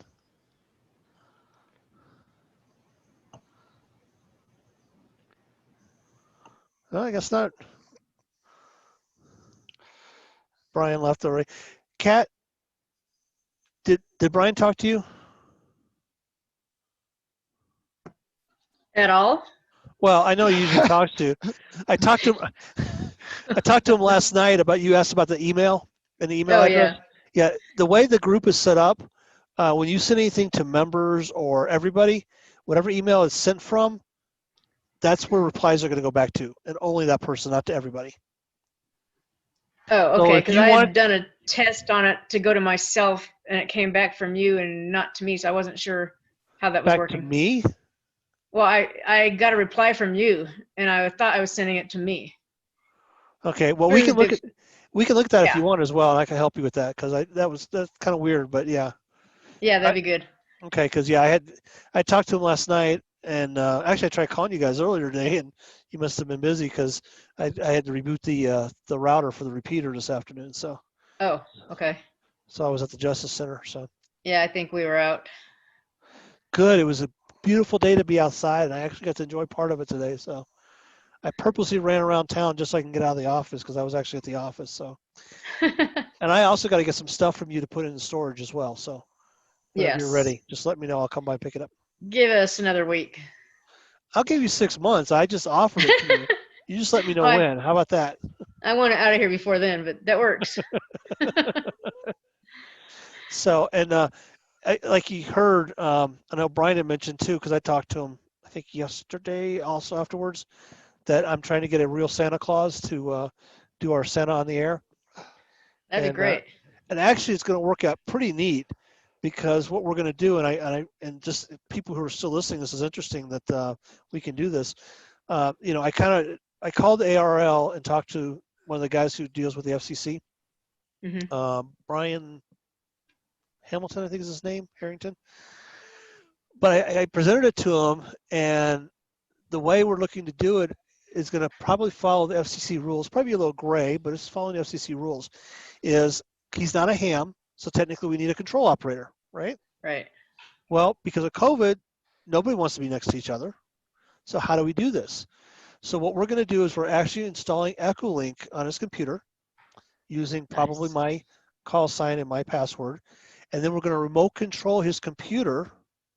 Nice. So that we have access to the software, which makes us the control operator. Because we can kill it any time because we're remote controlling in. And then he's going to play Santa Claus. That'll be sweet. And transmit that way. That will be cool. I'm looking forward to it. We're going to get our 5-year-old grandson in on it. Please do. I mean, the more the merrier. You know, I told him, I said, I'd be happy with 50 kids in 5 days. He goes, I'm Santa Claus. We can do better than that. Yeah. Plus, it gives him a taste of Echolink and ham radio. Echolink alone. I mean, I've got Echolink installed on my Android phone, and I'm registered for it. I haven't messed with it yet, but that would definitely give him a taste of ham radio. So. Oh yeah, and he seems like he's interested. He told me to talk to him in January, because I think if we could get him licensed, even just a technician license, you know, and Echolink, he could do so much with that, with his business as well as being Santa Claus. That is true. You know, not that he can sell anything as Santa Claus on the air, but, you know, just to be able to offer it to clubs and things like that and get his name out there, I think it's a good thing. So if you're interested in checking out his website, it's northpole.marketing. It's one of those new domain names. And he's got a nice website there. He's local. He's here in Longmont. He's been doing it for a long time. And I met John, 7 or 8 years ago at Rocky Mountain Christian Church. He did a thing for the church. And the way he presented it, he actually told the story of Santa Claus, how St. Nicholas was a bishop, and the whole story, how that came along. And it was actually really fascinating. And he's got a book out that I just ordered as well on how to be Santa Claus, the do's and don'ts of being Santa Claus. Because there's things like, you know, I mentioned the word kid, or kids. He said, you just used a 4-letter word. I know who. And I'm like, what 4-letter word? He goes, kids. They're not kids. They're children. They have emotions. You got to, you know, work on that kind of stuff. And they're sensitive to certain words and things. I'm like, and I never thought of that, you know, being a Santa Claus. How that would happen. You know, Chuck, now that you mentioned Rocky, I think I know exactly who you're talking about. My wife and I were members of Rocky up until about 2 years ago when we left the church to go to a different church. Mm-hmm. And we used to go to the one down in Niwot. Yep, that's where he was at. So, in fact, if you remember down there, you and I may have met a while back. I used to work there. I was their IT guy. Okay. Oh, yeah. Okay. Yeah. So, we may have bumped into each other We down there a probably couple of times and never realized it. But I have a sneaky suspicion that either Ham Nation or even an article for QSL will wind up resulting out of this. Actually, I've already been approached by what's it called? The weekly series. That's Ham Nation. That's Ham. No, not Ham Nation. Newsline. Newsline. News Online, yeah, which is part of that. Yeah, because they've already contacted me. They saw the article and they heard about the article, and one of the ladies contacted me, and it sounds like they're gonna broadcast it on their show, and I sent them a copy of the newspaper article. So if it's if it's who I think it is, one of the ladies that's involved with Ham Nation and Ham News Online is actually, I think she's the associate director or assistant director of the Colorado branch of the ARRL. She's the one that gave a presentation to our club 3-4 months ago. Yeah, this was a different person, I think. What's it called? Not Ham Nation. What's the name of the radio show? Ham News Online. Ham News. Thank you. Because I'm trying to find out what the lady who Ham News Online. There we go.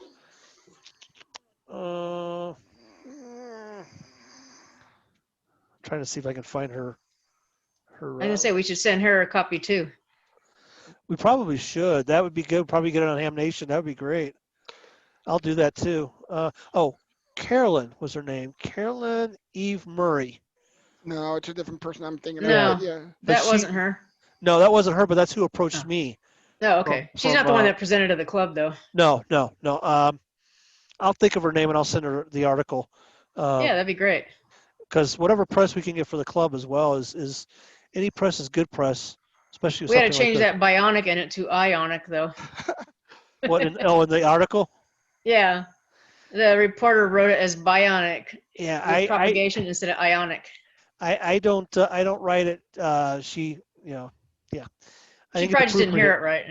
Well, that and I didn't get to proofread it before she sent it to her editor. But we ought to fix it before it goes out to the ham radio sites. Well, I mean, I guess I could take it and kind of tweak it and fix it, I guess. Or just tell them, paragraph 4, line 3 should have been ionic, and they can fix it themselves. And most ham people are going to know that, so.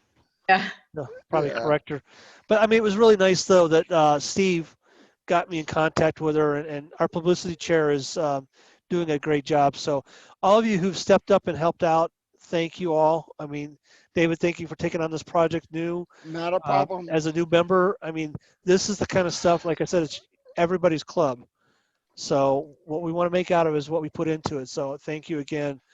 He's a new ham also. Yeah. Like I said, and Kat, I'm working on my general. So fantastic. hopefully I'm going to try to test in December, but if I don't feel I'm ready, then I'll wait until January. Hopefully we'll still have testing sessions available. Well, depending on what the restrictions are come December, we may not have one that day anyway. Well, it's been sounds like a lot of the counties just went to red. Well, no, they weren't going to red. They were going to one prior to it. Well, it's red, and then they added another one, purple, which is they added Purple's full shutdown. Red is one step above that. Yeah, they moved from orange to red now. Yeah. So they added another level above that. And I talked to the building today. I actually talked to Dixon. I'm talking to him this weekend. We're agreeing on an MOU, memorandum of understanding. Okay. It's been changed a little bit. Basically, 6 feet apart, masked. We're looking at no more than 15 people in the room at one time. Okay. I have a diagram of how it's going to be separated with the tables, kind of like what we did last time. So there's some new rules, entranceway, one way in, one way out type scenarios, things like that. As of right now, we can still use the building with those restrictions, but if they go red, more than likely they'll shut down and we won't be able to use it. So. Okay, they were okay with how we did it Sunday for now, though? Yeah, actually, Kim was really impressed with the way it was separated, and she was really happy to see that everything went the way it was supposed to. So, and I'm talking to Dixon we're probably going to get together this weekend. I sent him a copy of the MOU to look it over. He goes, dude, I've never done anything formal with any group for something like this. I'm like, well, we got to cover our behinds and make everything legit because, you guys have a business to run, and you're donating space to us. So that's a good also, with resource. that said, for the ones that are on here, the Go Box, I'm hoping to do some training in December. I forgot to mention that to everybody. Okay. I'm going to do some preliminary training in December for the Go Box online, kind of go through it, show what's on it. I've been talking to a couple other board members. We're going to see what the club thinks about maybe getting a couple of antennas for it and looking at some portable antennas that will just travel with it. And I just got us donated a newer laptop for the Go Box. Nice. The one we have in there now is an old Lenovo. It's probably 20 years old. It's ancient. That is, yeah. And it's right. slow. I have us one that's only about 5 years old. One of the guys at work was getting ready to throw it out in our recycling thing today. It's a Dell. Is it a Latitude? XPS 13, 9360. I had to throw a hard drive in it, and I imaged it and everything. I just got to get a license for Windows, which is not a big deal. I got it re-imaged. But it's a smaller 13-inch screen, really small, very lightweight. So it'll probably reduce the Go Box weight by about 3 or 4 pounds. Those are good laptops. And those are good laptops. I mean, the majority of, in fact, all the government laptops I support are Dells. That's what we have. They're not the XPSs, they're the Latitudes, but they're all good laptops. Yeah, we do Latitudes and Precisions. Yeah, I think I had one today. It was a Precision. So at an executive that had a Precision. So they're good models. The Lenovo's, I hate to admit it, but they're a piece of junk. Well, they were better when they were IBMs. I agree. The Lenovo's, I think, I have to wonder if the Chinese, because it's now owned by the People's Republic of China. Yeah. I have to wonder if they left a back door in their coding or in their BIOS. Well, one time, who was it? Somebody, one of the companies that actually did happen to from a Chinese company. They found out. I'm trying to remember what the brand name was. There was a big recall on a bunch of them because they had put a chip in there that was a backdoor. The TFM probably. You know, it's ironic because knowing, and you know who I work for, Chuck, but for everybody else, I work for SAIC, so I'm a government contractor. And I use my personal laptop. I mean, I have a government laptop, but I use my personal laptop as my soft phone because we can't put the soft phone software on the government laptop. They won't allow it. And prior to the one I'm on now, I had a Lenovo IdeaPad, and everything was fine until one morning. I woke up, I was getting ready for work, and I saw an unusual login. Somebody created a login on my computer. And so I stopped what I was doing, called my security department, and found out, yep, it was compromised. Yeah. They had noticed unusual activity 3:30 in the morning, right? Their time. I said, that's impossible. I was asleep. So I had a security breach. Needless to say, that computer got taken off the network. I had to replace it. But I have to wonder, because I'm very careful with how I manage my laptops, I have to wonder at this point if there was a back door into that laptop. It's very possible. Yeah. People are sneaky. They got nothing better to do these days. You know, I mean, I can talk security to the cows come home. I mean, I've seen some things the past week on our network at work on a government network that would indicate somebody's making a sort of attempt to breach us. Right. But nothing's confirmed. Right. So, but no, all right, those are pretty good. Yeah. Well, thank you, everyone. I appreciate it. I think it was a good meeting. We got a couple things out of it that's going to advance the club a little bit more. And Kat, thank you for getting the splatter out. I do appreciate it. You're welcome. I will get you a one for December here before too long. Yeah, I'm going to try to get it out earlier. Oh, you're good. You know, people understand things happen. You know, you're getting it out before December. That's better than some of my meeting minutes I've done for certain things. So. Well, I already started working on some of the articles for December, so I'm hoping to get it out the first week if I can. Okay. And I'll send what's her name a copy of the newspaper article. I'll look. Okay. I got her email address in my mail, so I'll find it. But that's a good idea. I didn't think of sending it to her. Because I want to have information about the December 12th test session, whether it's on or not, in that newsletter. So. Yeah, and as of right now, according to Dixon, it shouldn't be a problem. But I'm going to confirm it with him. And And then I'll what about? work with Aaron as well. Okay, I was gonna say, what about Aaron? Yeah. Because I mean, Okay. if he doesn't want to do it, then that's fine too. Well, if we can schedule him on, well, if not, maybe Nick can help us with it. So we can do it online also. But also, if we can schedule it with hamstudy.org, and that way it fills up. You know, when we've had too many applicants, it fills up and it creates another one. Well, we got to do something anyways, and that's a separate conversation that Mike and I are going to have. So. Yeah. I'm still going to have that conversation like we talked about on Sunday. I'm still going to have that conversation. Good luck with that. Yeah, thank you. So, okay. So thank you, everyone. I do appreciate it. Everybody have a great evening. Be safe out there. And remember, get on the air. Let's have some fun and make use of our license. And again, if somebody would like to be Santa Claus, I might have Saturday open if you'd like to play Santa Claus. Otherwise, I'll probably end up doing it. So. Okay, and stay in touch, David, with what you're working on for the splatter. Okay. Yeah, I will. And That'd be great. if you have any input or any questions, just let me know. I'll try to be on the radio a little bit more often. I usually work till 3:30 in the afternoon, but I'll try to turn the radio on afterwards and be on the repeater. So yeah, I'll at least monitor that way. If you have questions, we can touch base there, and then touch base by email afterwards if we need to. Email is probably the best way to contact me. Sure, not a problem. I understand. That's a lot of times that's the same way with me. So texting is okay too, but I usually keep my phone turned to no volume because we get so many spam calls. I just pretty much screen them. Mine is I do that all the time.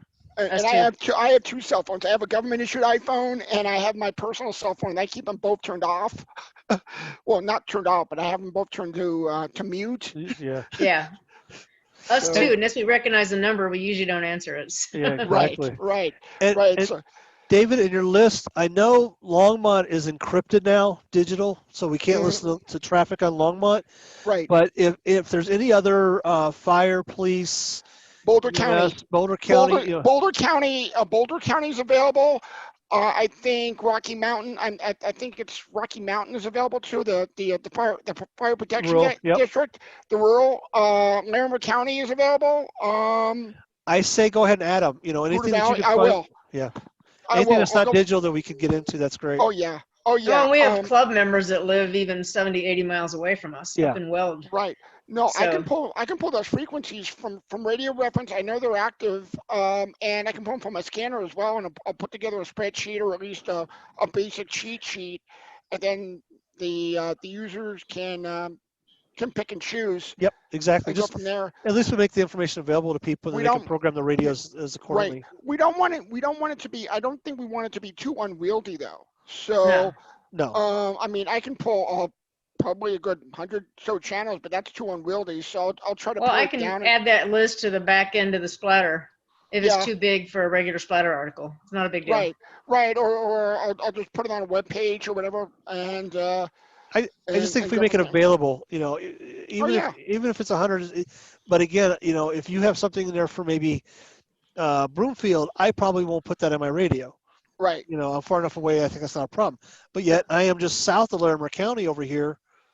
I might listen to Larimer County and just in case, because I'm off I-25 here, that 25 corridor. So, and especially if it's northern Weld County as well, Greeley. Yeah. No, I know that there is an interrupt frequency, and I don't know if it's state or federal, but there is an interrupt frequency for Northeast Colorado. Okay. That has been pretty active throughout the whole fire season. Right. And I haven't had my scanner on recently, but next time it pulls up, I'll get that frequency. Okay. And I can put that in because that is, and it's not encrypted. It's Is it VHF or UHF? I think it's a P22. I think it's a P25. So I think it's a P20. Right. I'll have to see if it's a phase 1 or phase 2. Okay. Anybody with a DMR radio or a scanner that can handle P25 phase 1, phase 2 can pick it up. Okay. But the ones that can't, obviously, we'll have to find alternatives. We'll have to find the UHF or VHF frequencies. Okay. Yeah. And we have club members that live in Broomfield, Westminster, Thornton, Arvada. Oh yeah. Some even live down in Littleton, but I don't know if we want to go that far. No. I mean, there are frequencies down there, but I think we probably want to, and they probably already have their local fire departments, because I know rural Metro down there is not encrypted. You can listen to them. I know Denver Fire, I think, is encrypted, because I think all of Denver County went encrypted. Okay. But Aurora is not. Broomfield, I have picked up Broomfield. They're actually what is it? Rural Metro. I think they're rural Metro also, but I'm not sure what they're actually called. I have picked them up. Thornton, I've picked up Thornton Fire. I've picked up Westminster Fire. We'll see what we can do. I'll just put it together. It may not be quick. It may take me a couple of days, but that's fine. Take your time. Not rush. Yeah. Okay. No. Kat, do we have a deadline? Is there or do you want? Well, if you want it in the December's newsletter, I'd say maybe December 4th. Okay. Otherwise, it can wait till January. It's no big deal. Another option would be maybe to make it an ongoing feature, couple of frequencies per month or whatever. So here's news, frequencies to monitor, that type of thing. Then maybe do like 5 or 10 frequencies a month. We can do it that way to prevent it from getting too unwieldy based on activity in the area. I could do that too, and then at the end, or even at the beginning, produce a big one, or at the end, produce a big one, and then just do half a dozen a month or something. Oh yeah. But and if any of you guys have QSL cards, I'm in need of them for publishing.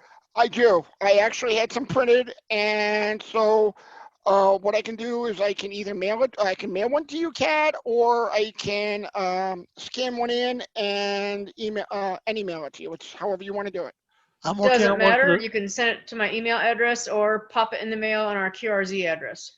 I'm working on one for the Sound on the Air. So good. N0P will have a QSO card, and also I'm looking to hopefully get them to people as well when their kids make contacts. So the front's basically going to be a picture of Santa Claus with N0P, and then it's going to be, you normally put somebody's call sign there, but I'm going to put their call sign or put the kid's name via the call sign is kind of how I'm going to try to do it.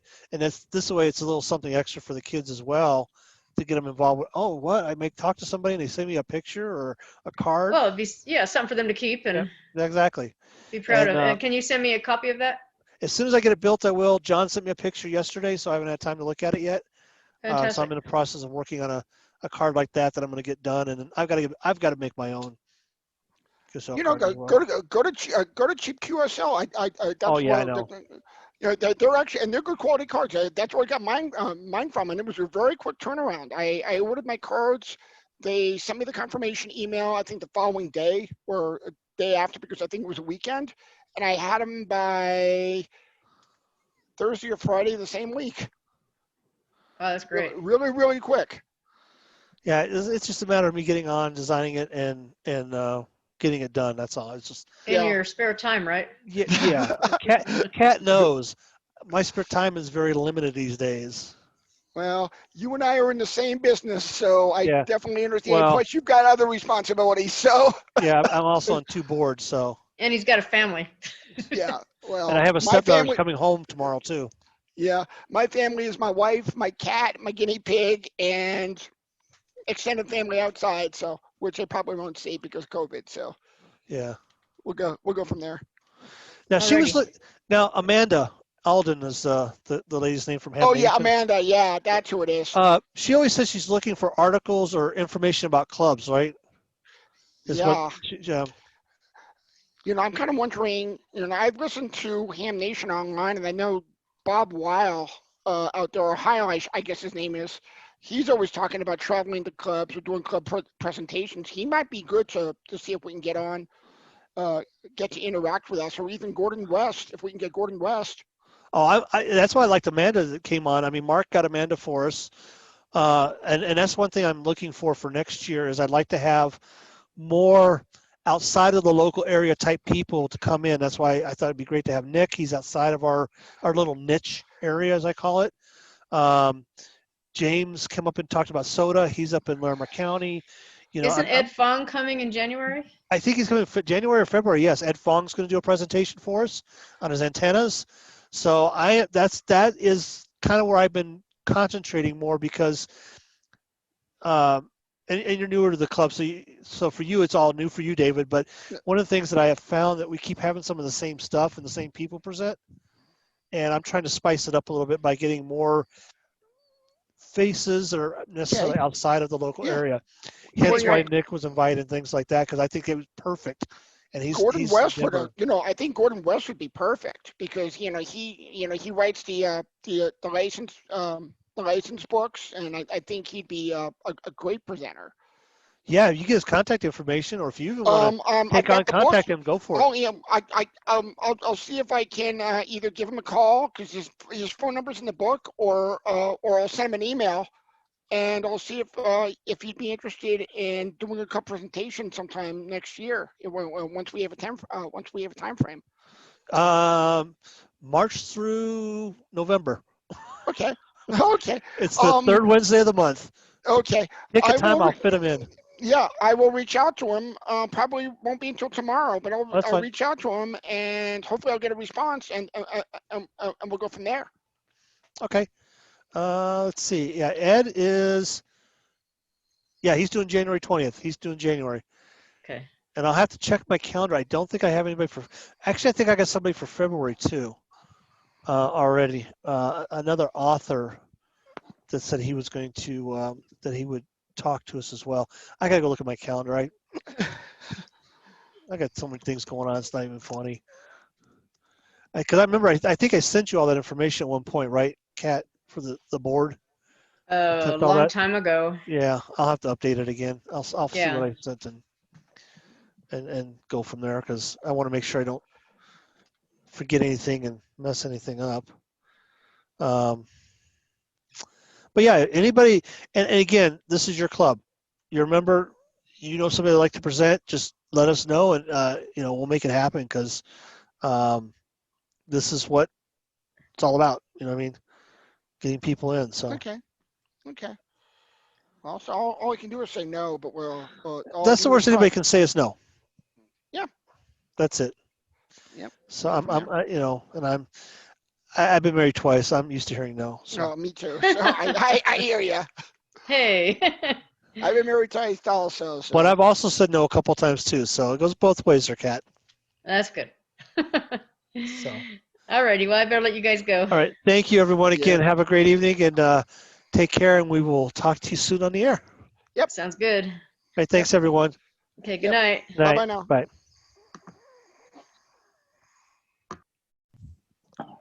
I'll talk to you on this. There we go. There we go. Good evening, everyone. Evening, Chuck.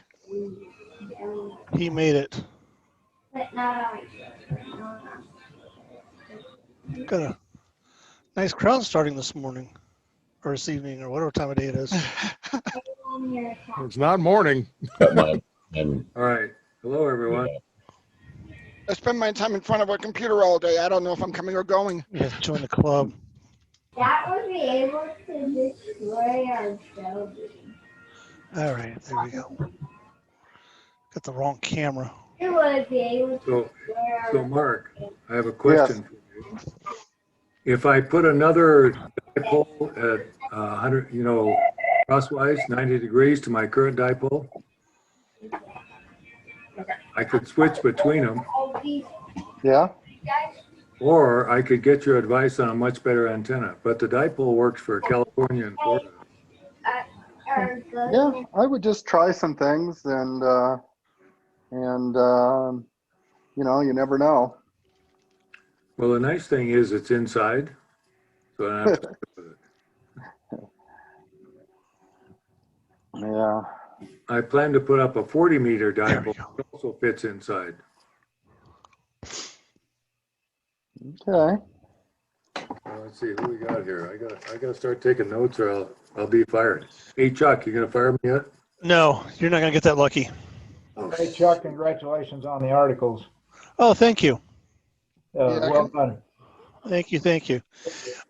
Everybody, if you would, in the right-hand corner of your picture, there's 3 little dots. If you could click on that, hit rename, and put your call sign, if you have a call sign, Pat would appreciate it. I would. KF0CFD. Yep, I'm new as of the last testing session, so. Yep. Gary Bailey. No call Working on sign. my general now, so. When are you going to work on that, David?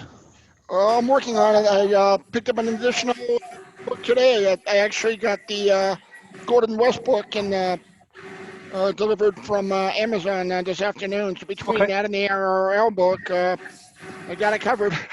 Good. Well, there's a testing session December 12th. And Yeah. there'll be another one January, well, barring any major complications, January 17th. Well, I'm going to shoot for December 12th, but we'll see what happens. I mean, now it looks like we might be looking at another lockdown, so who knows? That's why I said barring any major complications. So I just, I worked with the building that we're having testing at, and we got an MOU set up, and it's been a little bit more restrictive, so we're going to have to figure out how we're going to do things. So I got to talk to, well, Nick's, the way we do it with Nick's group, with the Patriot VE Laurel group, it's not a problem. It's going to work. It's just work with Aaron as far as how we're going to do it for the ARL testing. Yeah. So Gary Bailey, what's your call sign? Excuse me, KA0ABK. K0ABK. How about Joe Holly? K02YU. Yeah, Joe got his on there. You added it. Yep. You said down at the bottom right hand of the picture, you could upper right hand corner. There's a mute and three little buttons, three little dots. If you click on the dots, there's an option to rename. And then you can add. Right click on your picture. That'll do it. Okay. Chuck, if it's any help to you, we've got a test session going December 5th.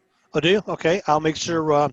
Actually, send me an email, Joe, and I'll add that to our list, and we can advertise it for you if you like.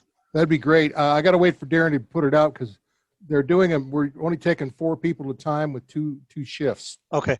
A 9:30 shift. How are you scheduling yours, Joe? Are you doing it online or? Yeah. Okay. Darren's got something he's using where you just go in there and you click a time and it just registers. Okay. Is it like through Ham Study or something? I can't think what he's using, to be honest with you. That's probably close enough. Yeah. Yeah. That's what the Laurel ARL has been using as Ham Study, the Patriot group. Mm-hmm. Yeah, we've been doing it like this for once a month, I think, for probably since June, I guess. And with the lockdown now, we're pretty safe. We spray everything down. You got to wear masks, and just like you guys are doing, I'm sure. Oh yeah, we have to do that because the building we're using has those requirements. Now we have a one way in, one way out requirement as well that's been added to us. So. Oh really? Is that a state law or something? No, it's the the building implemented that as an additional safety feature because Boulder County is really starting to lock down. So they have their own little protocols. And hey, if they're willing us allowed to use the space, I'll follow the rules. Yeah, we're using a guy's garage. Yeah, we're fortunate enough we got a building we can use, 350 Terry Street, which is the old Longmont Times Call building. Oh, cool. And, it's actually it's called COSOV, and basically it's a lot of small businesses, their startup offices and things like that. So it's a cooperative. And originally I went over there to talk to them about their tower because they've got a tower up there, and see what maybe we could use the tower for and help them out with it. Unfortunately, it's got some work that needs to be done to it before it can be used for anything. But they're really interested in working with us and seeing what we can do to help them out as well. So it's a win-win. No money changing hands. It's we help them, they help us. So it works out great. Oh, congratulations on both your articles, and Thanks, now sir. you are an official R3D2 person, I understand. Yeah, that's what I hear. I finally got all my credentials together. Yeah, we kind of messed up on that. I want to apologize to you. Don't worry about it, Joe. I didn't force it. I didn't force it a whole lot. I just know, the EOC for Carbon Valley is right down the street here for me. So I got a hold of Derek, and he got me on the right path, and trying to help him and Mark and Doug out. So more than just the three of them. Yeah, Derek got a hold of us last night on the directors meeting and said, "What are you doing about it?" And I said, "I've seen his stuff, but I have no idea." So Darren says, "Oh, I dropped the ball on that." So I guess you got him a picture, so I guess that's yeah, I good. got him a picture. Actually, it's the same picture I used for my VA ID, so for my veterans card. So. Oh. So Joe, I haven't got any credentials. Do I need to send that to James to get some credentials made, or how are we doing that now? Well, yeah, what we do is, Darren, apparently are tier 3, you'd have to be. What you would do is you basically just send a picture to James. Okay. You send it to admit, okay? I sent it to admit at R3D2 or Aries. I can't remember what it is, but anyway, it's on the website. But send it to admit, and then it'll get to James via somebody. Okay. We'll need a picture with a blank background of some sort, and then he'll print you a card. He does it from his house. Okay. Yeah, I knew. I just never got around to it, so I figured now that he was talking about it with Chuck, I figure I might as well get it done. Well, you guys don't have too much trouble because you know Mary and stuff. But if you're like me, you go into all of them, and you pretty much got to have something like that. Yeah. As a reminder, if you're joining us, if you have a call sign, or if you don't have a call sign, if you could change your name to state so, our attendance taker would really appreciate it. And then somebody dialed in, so whoever dialed in. If you want to announce who you are in a call sign, Pat would appreciate that as well, since we can't really put who you are. Yeah, who? 618. Who dialed in? 618? You're muted. 618? Yeah. Oh, we'll give them a minute. Seeing some new faces on here too. This is what a club president likes to see. You know, looks like some new hams on here. Some people who haven't joined us before. So thank you for joining our meeting, and hopefully you get something out of it, and we can provide something to you to make the hobby a lot more fun. So Chuck, could you ask dial in 618 to talk to us and state their call sign? Yeah, I've asked once. Of course, I can't chat with them because they're dialed in. So all we can do is what you're doing, Pat, is ask. Well, and so in light of the current situation, if they don't identify themselves, I would suggest. I'm asking to unmute, so I don't know if they hear anything on their phone or not to unmute or not. So, Chuck, are you able to unmute them? I am not, unfortunately. Zoom took that capability away. I can only ask to unmute now. Oh, okay. And who is Stick? Oh. KE0VT. That's Steve. Okay. Got it. Steve. Oh, there he goes. Now you're unmuted. Thank you, phone caller. Hi. Hi, guys. Kevin, AI4X. Oh. Welcome, Kevin. Yeah, Kevin. Okay, thanks. How come we don't see your camera there, Kevin? We were waiting for it. Well, it's on his. Oh, I think it's off. He's on his phone. That's why. I know. I just got to give him grief. There you go. See a couple people we know call signs, so welcome. Yeah. Hopefully we pique your interest a little bit. We can help with that. Yes, we can.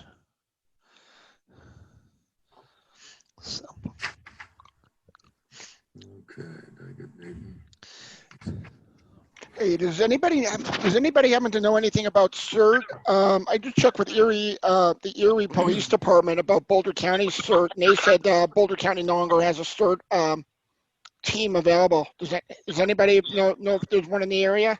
Longmont has a CERT. They do? Who do I contact? Let me see if I can get that information for you. I don't know if they've been meeting lately because of COVID, but they had a really active CERT team for a long time. In fact, they've actually presented at this meeting before, and we actually talked to them about trying to get a lot of their people ham radio licensed as well. So they wouldn't happen to be related to the Longmont Emergency Unit, would they? Well, I think they're part of emergency services for Longmont. Yeah. Here, Okay. I'll send you their link. Sure, I appreciate it.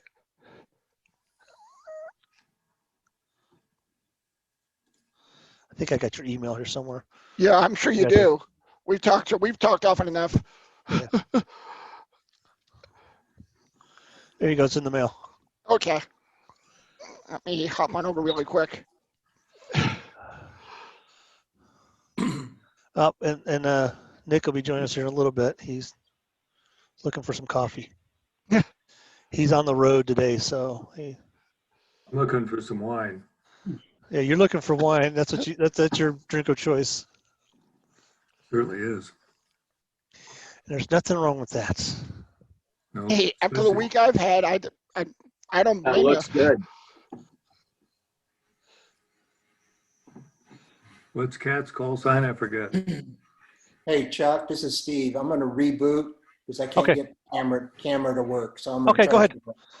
We got Um, 17 minutes before the meeting officially starts. Just so everybody knows, we usually start around 6:30. It's kind of a meet and greet, get people's names written down, especially now since we're not meeting in person. Way to socialize, answer some questions here and there. And Kevin, welcome. Kat, thank you for inviting him. I appreciate that. I mean, that's what this club's about, is get people involved. So I love this. This is great. 27 people already. Yep. How about A that? couple meetings we haven't even had 27 people total. 27 already. It hasn't started yet. Definitely more than what we had the last time. And last meeting was actually pretty interesting. Yeah. Well, this one should be interesting too. So. Yeah. We got somebody new. Who's that? Yeah. Again, if you're just joining, if you would, and click on your picture, there's an option to rename and add your call sign. We would appreciate it.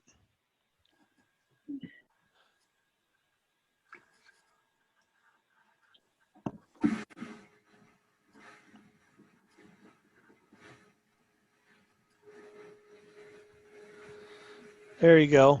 Good. Thank you, everyone. So, everybody, I got my HF radio up yesterday, and I joined Don Guthels on his Air Force Flyers Club net and talked to people in California and Florida and listened to people from all over the country. It actually works. How about that? Outstanding, Pat. Even in Wyoming, it works. How about that? I thought everything worked in Wyoming.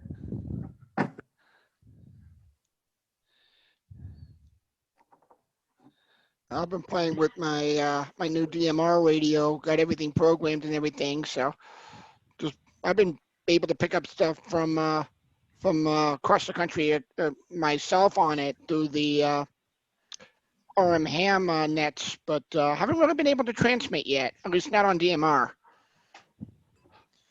Oh, we can look at that and try to help you out there, David. Yeah, it might be something. I'm almost positive it's something I'm doing wrong. So it's probably a color code. It could be a number of things in your code plug that could be set up wrong. Yeah. That's the problem with DMR. I mean, it's some hams like it, some don't, but there's a lot of things that if it's not set up right, it will not work. Yeah. Period. Yeah.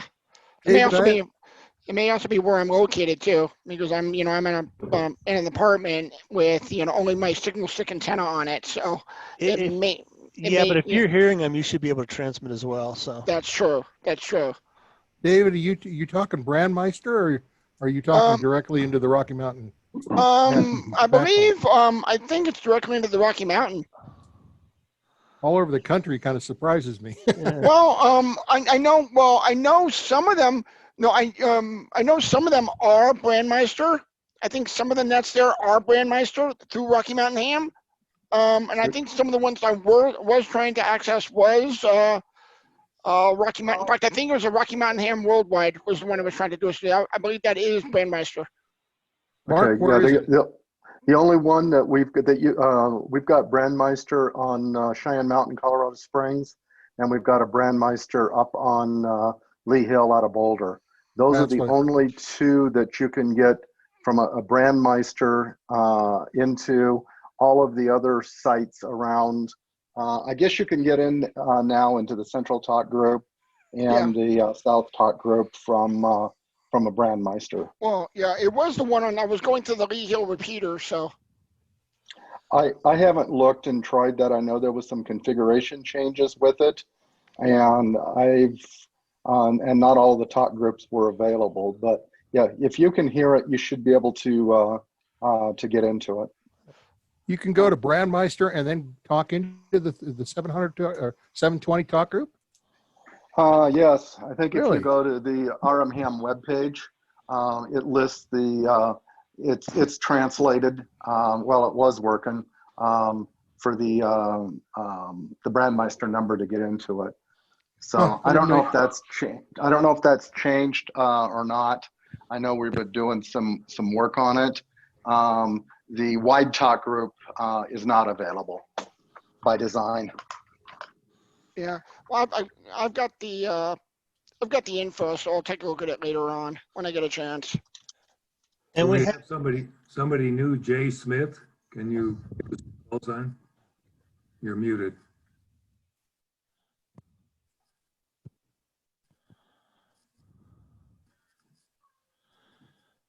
we also have another dial-in person, 970 area code. If you could Oh yeah, 970. give us your call sign, appreciate it. Yeah, that person is unmuted, so they ought to. 970, can you give us your call sign? Yeah, that's Ted N0RQV with bad internet. I can hear you reliably on the phone, so I'm a double. Okay. Okay. And so who is Jay Smith?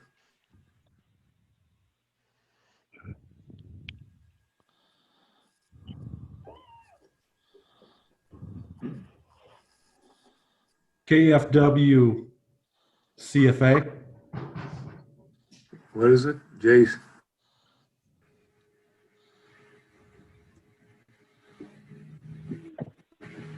KF0 CFA.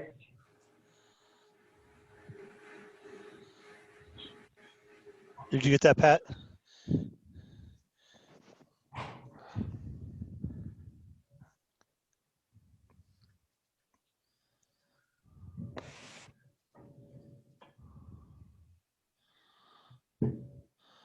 Oh, this is nice. 32 people already. Our presenter's not even here yet. At least I haven't seen him.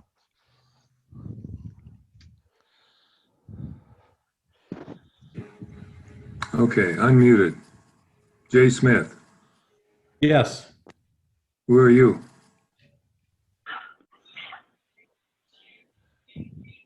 Can you give us your call sign, please? KF0 CFA. Okay, thank you. Who else we got? Oh boy, we got some more. Yeah, we got 35 listed here. People keep joining, which is good. I'm getting jealous. There's Nick. David Haertig, you don't have a call sign? I think he's muted. Yeah. Well, there we go. Okay, where are you? Oh, okay, there it is. Again, if you see 3 little dots in the top of your picture, if you click on that, there's an option to rename. If you could add your call sign, we would appreciate it. That's how we kind of take roll and get to know who you are. And that way we can also track you down in QRZ if we need to.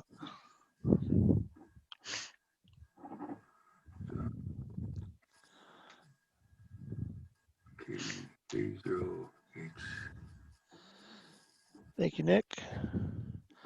And by the way, Nick, you're special there, buddy, because this is the most people we've had in a long time attend one of our monthly meetings. So.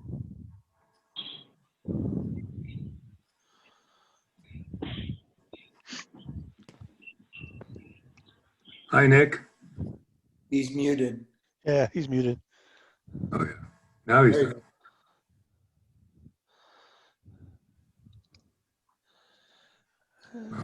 Still missing somebody. You're now a co-host, Nick, so you can present and stuff. We're not hearing you, though, when you unmute. No, Nope. No audio. No audio. Houston, we have a problem, or in this case, it's Pennsylvania, we have a problem. Nick, try a headset if you've got a headset. Now, how's that? I had to switch the Much audio. better. There you go. Now we can hear you. I had to switch it to the other camera. Okay. There you go. I also made you a co-host, so whenever you're ready to present, you're good to go, sir. All right. You just tell me when you want me to start. Yeah, well, we do club business at 7 o'clock, and then as soon as we're done with that, the show is all yours. All righty.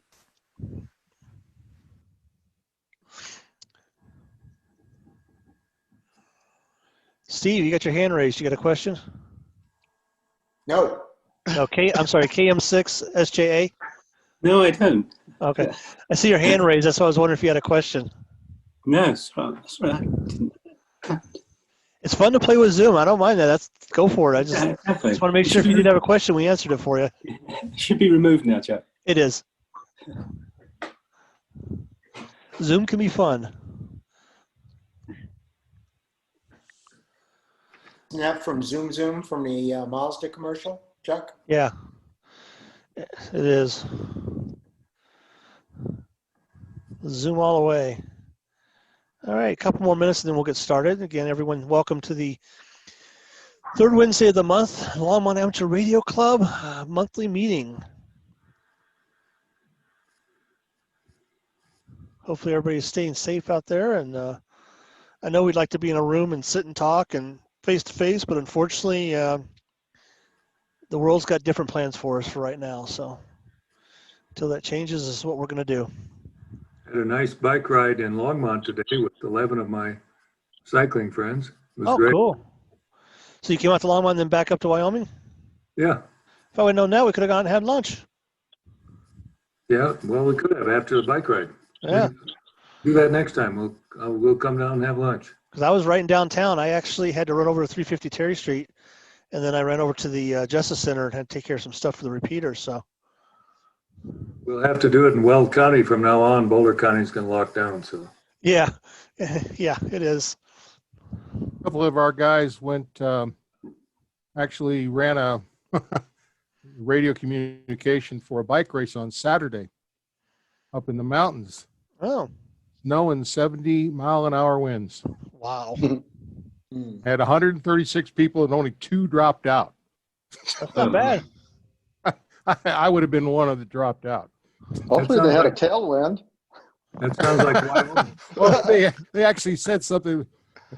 Snow was really falling, and some guy says, no, it wasn't falling. It was going sideways. Yeah.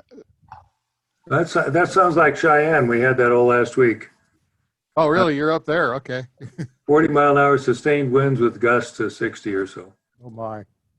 I pulled my HF antenna down. I just swung her down because I heard it was going to be bad here. It got to 40, but that's about all. I've done that a couple times myself. Wind blows in Cheyenne. I think Where my did wife you ride, Pat? Pat? What? Where did you ride? Oh, we rode from Tom Watson Park out by IBM. Mm-hmm. We rode up Left-Hand Canyon to Buckingham Park, and then we rode over to Hygiene and stopped at the Mountain Fountain, then we rode back, about 30 miles. Tuesday, go ahead. Monday, I rode out to Carter Lake. From Erie? Well, no, I went up to Hover and Nelson, so it was, according to Google Maps, it was about 36 miles. Over in Nelson, it's farther than that to Carter Lake from over in Nelson.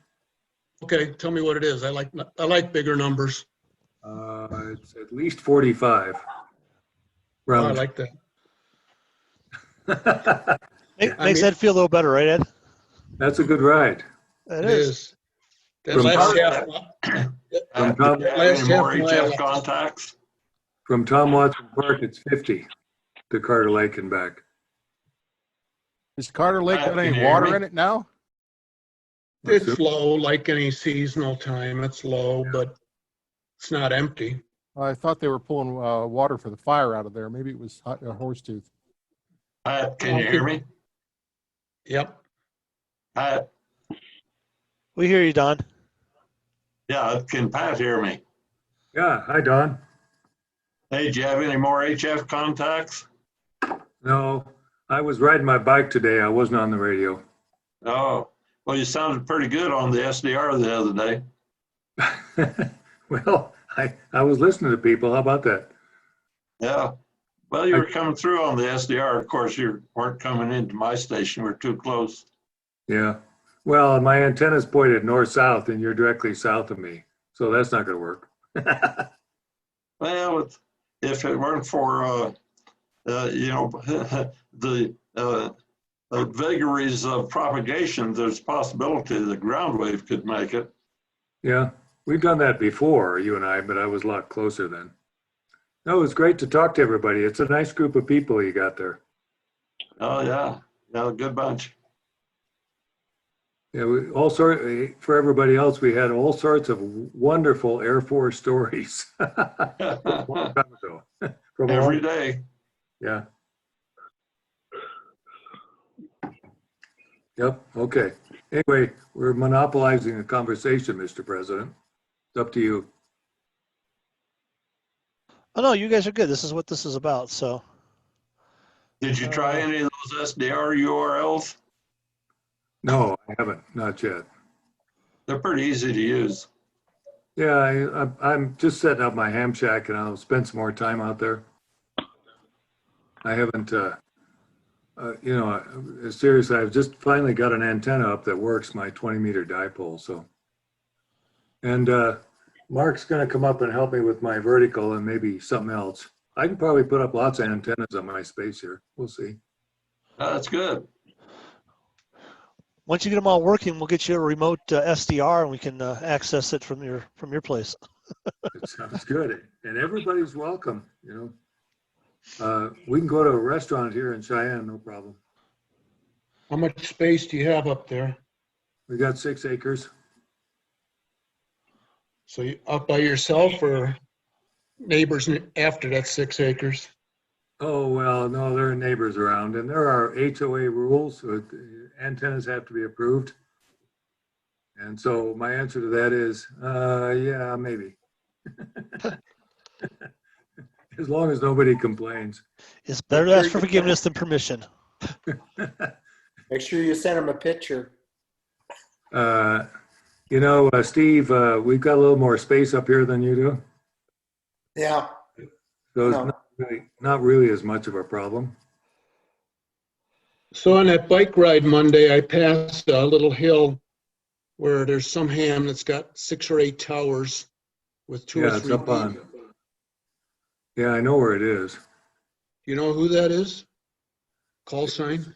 I think it was somebody from Ball a long time ago. I mean, that's 30, 40 years ago. K0RF. Don knows. K0 Radio Fox. K0RF, how about that? It's Chuck, K0RF Chuck, and from my house, I can see his antennas. Yeah, Chuck, I remember that. You know him, Don, really well. Yeah, Chuck Cullion. Yeah, that's right. I remember. That was before my ham radio time. Well, that's he's been a ham a long time. Yeah. The call he has comes from his dad. I can only guess how many tens of thousands of dollars is in those antennas. Oh yeah. He's got nice little investment on 80. He has a 3 element on 80 meters. Wow. Wow. That's a big antenna. Yeah. About enough to make you fall off your bike when you turn and look at that thing. Yeah. Well, it's been up there a long time. We've ridden it. We used to ride up there all the time. Well, glad we got great conversation going on, but I've got on top of the hour here. So let's go ahead and get started.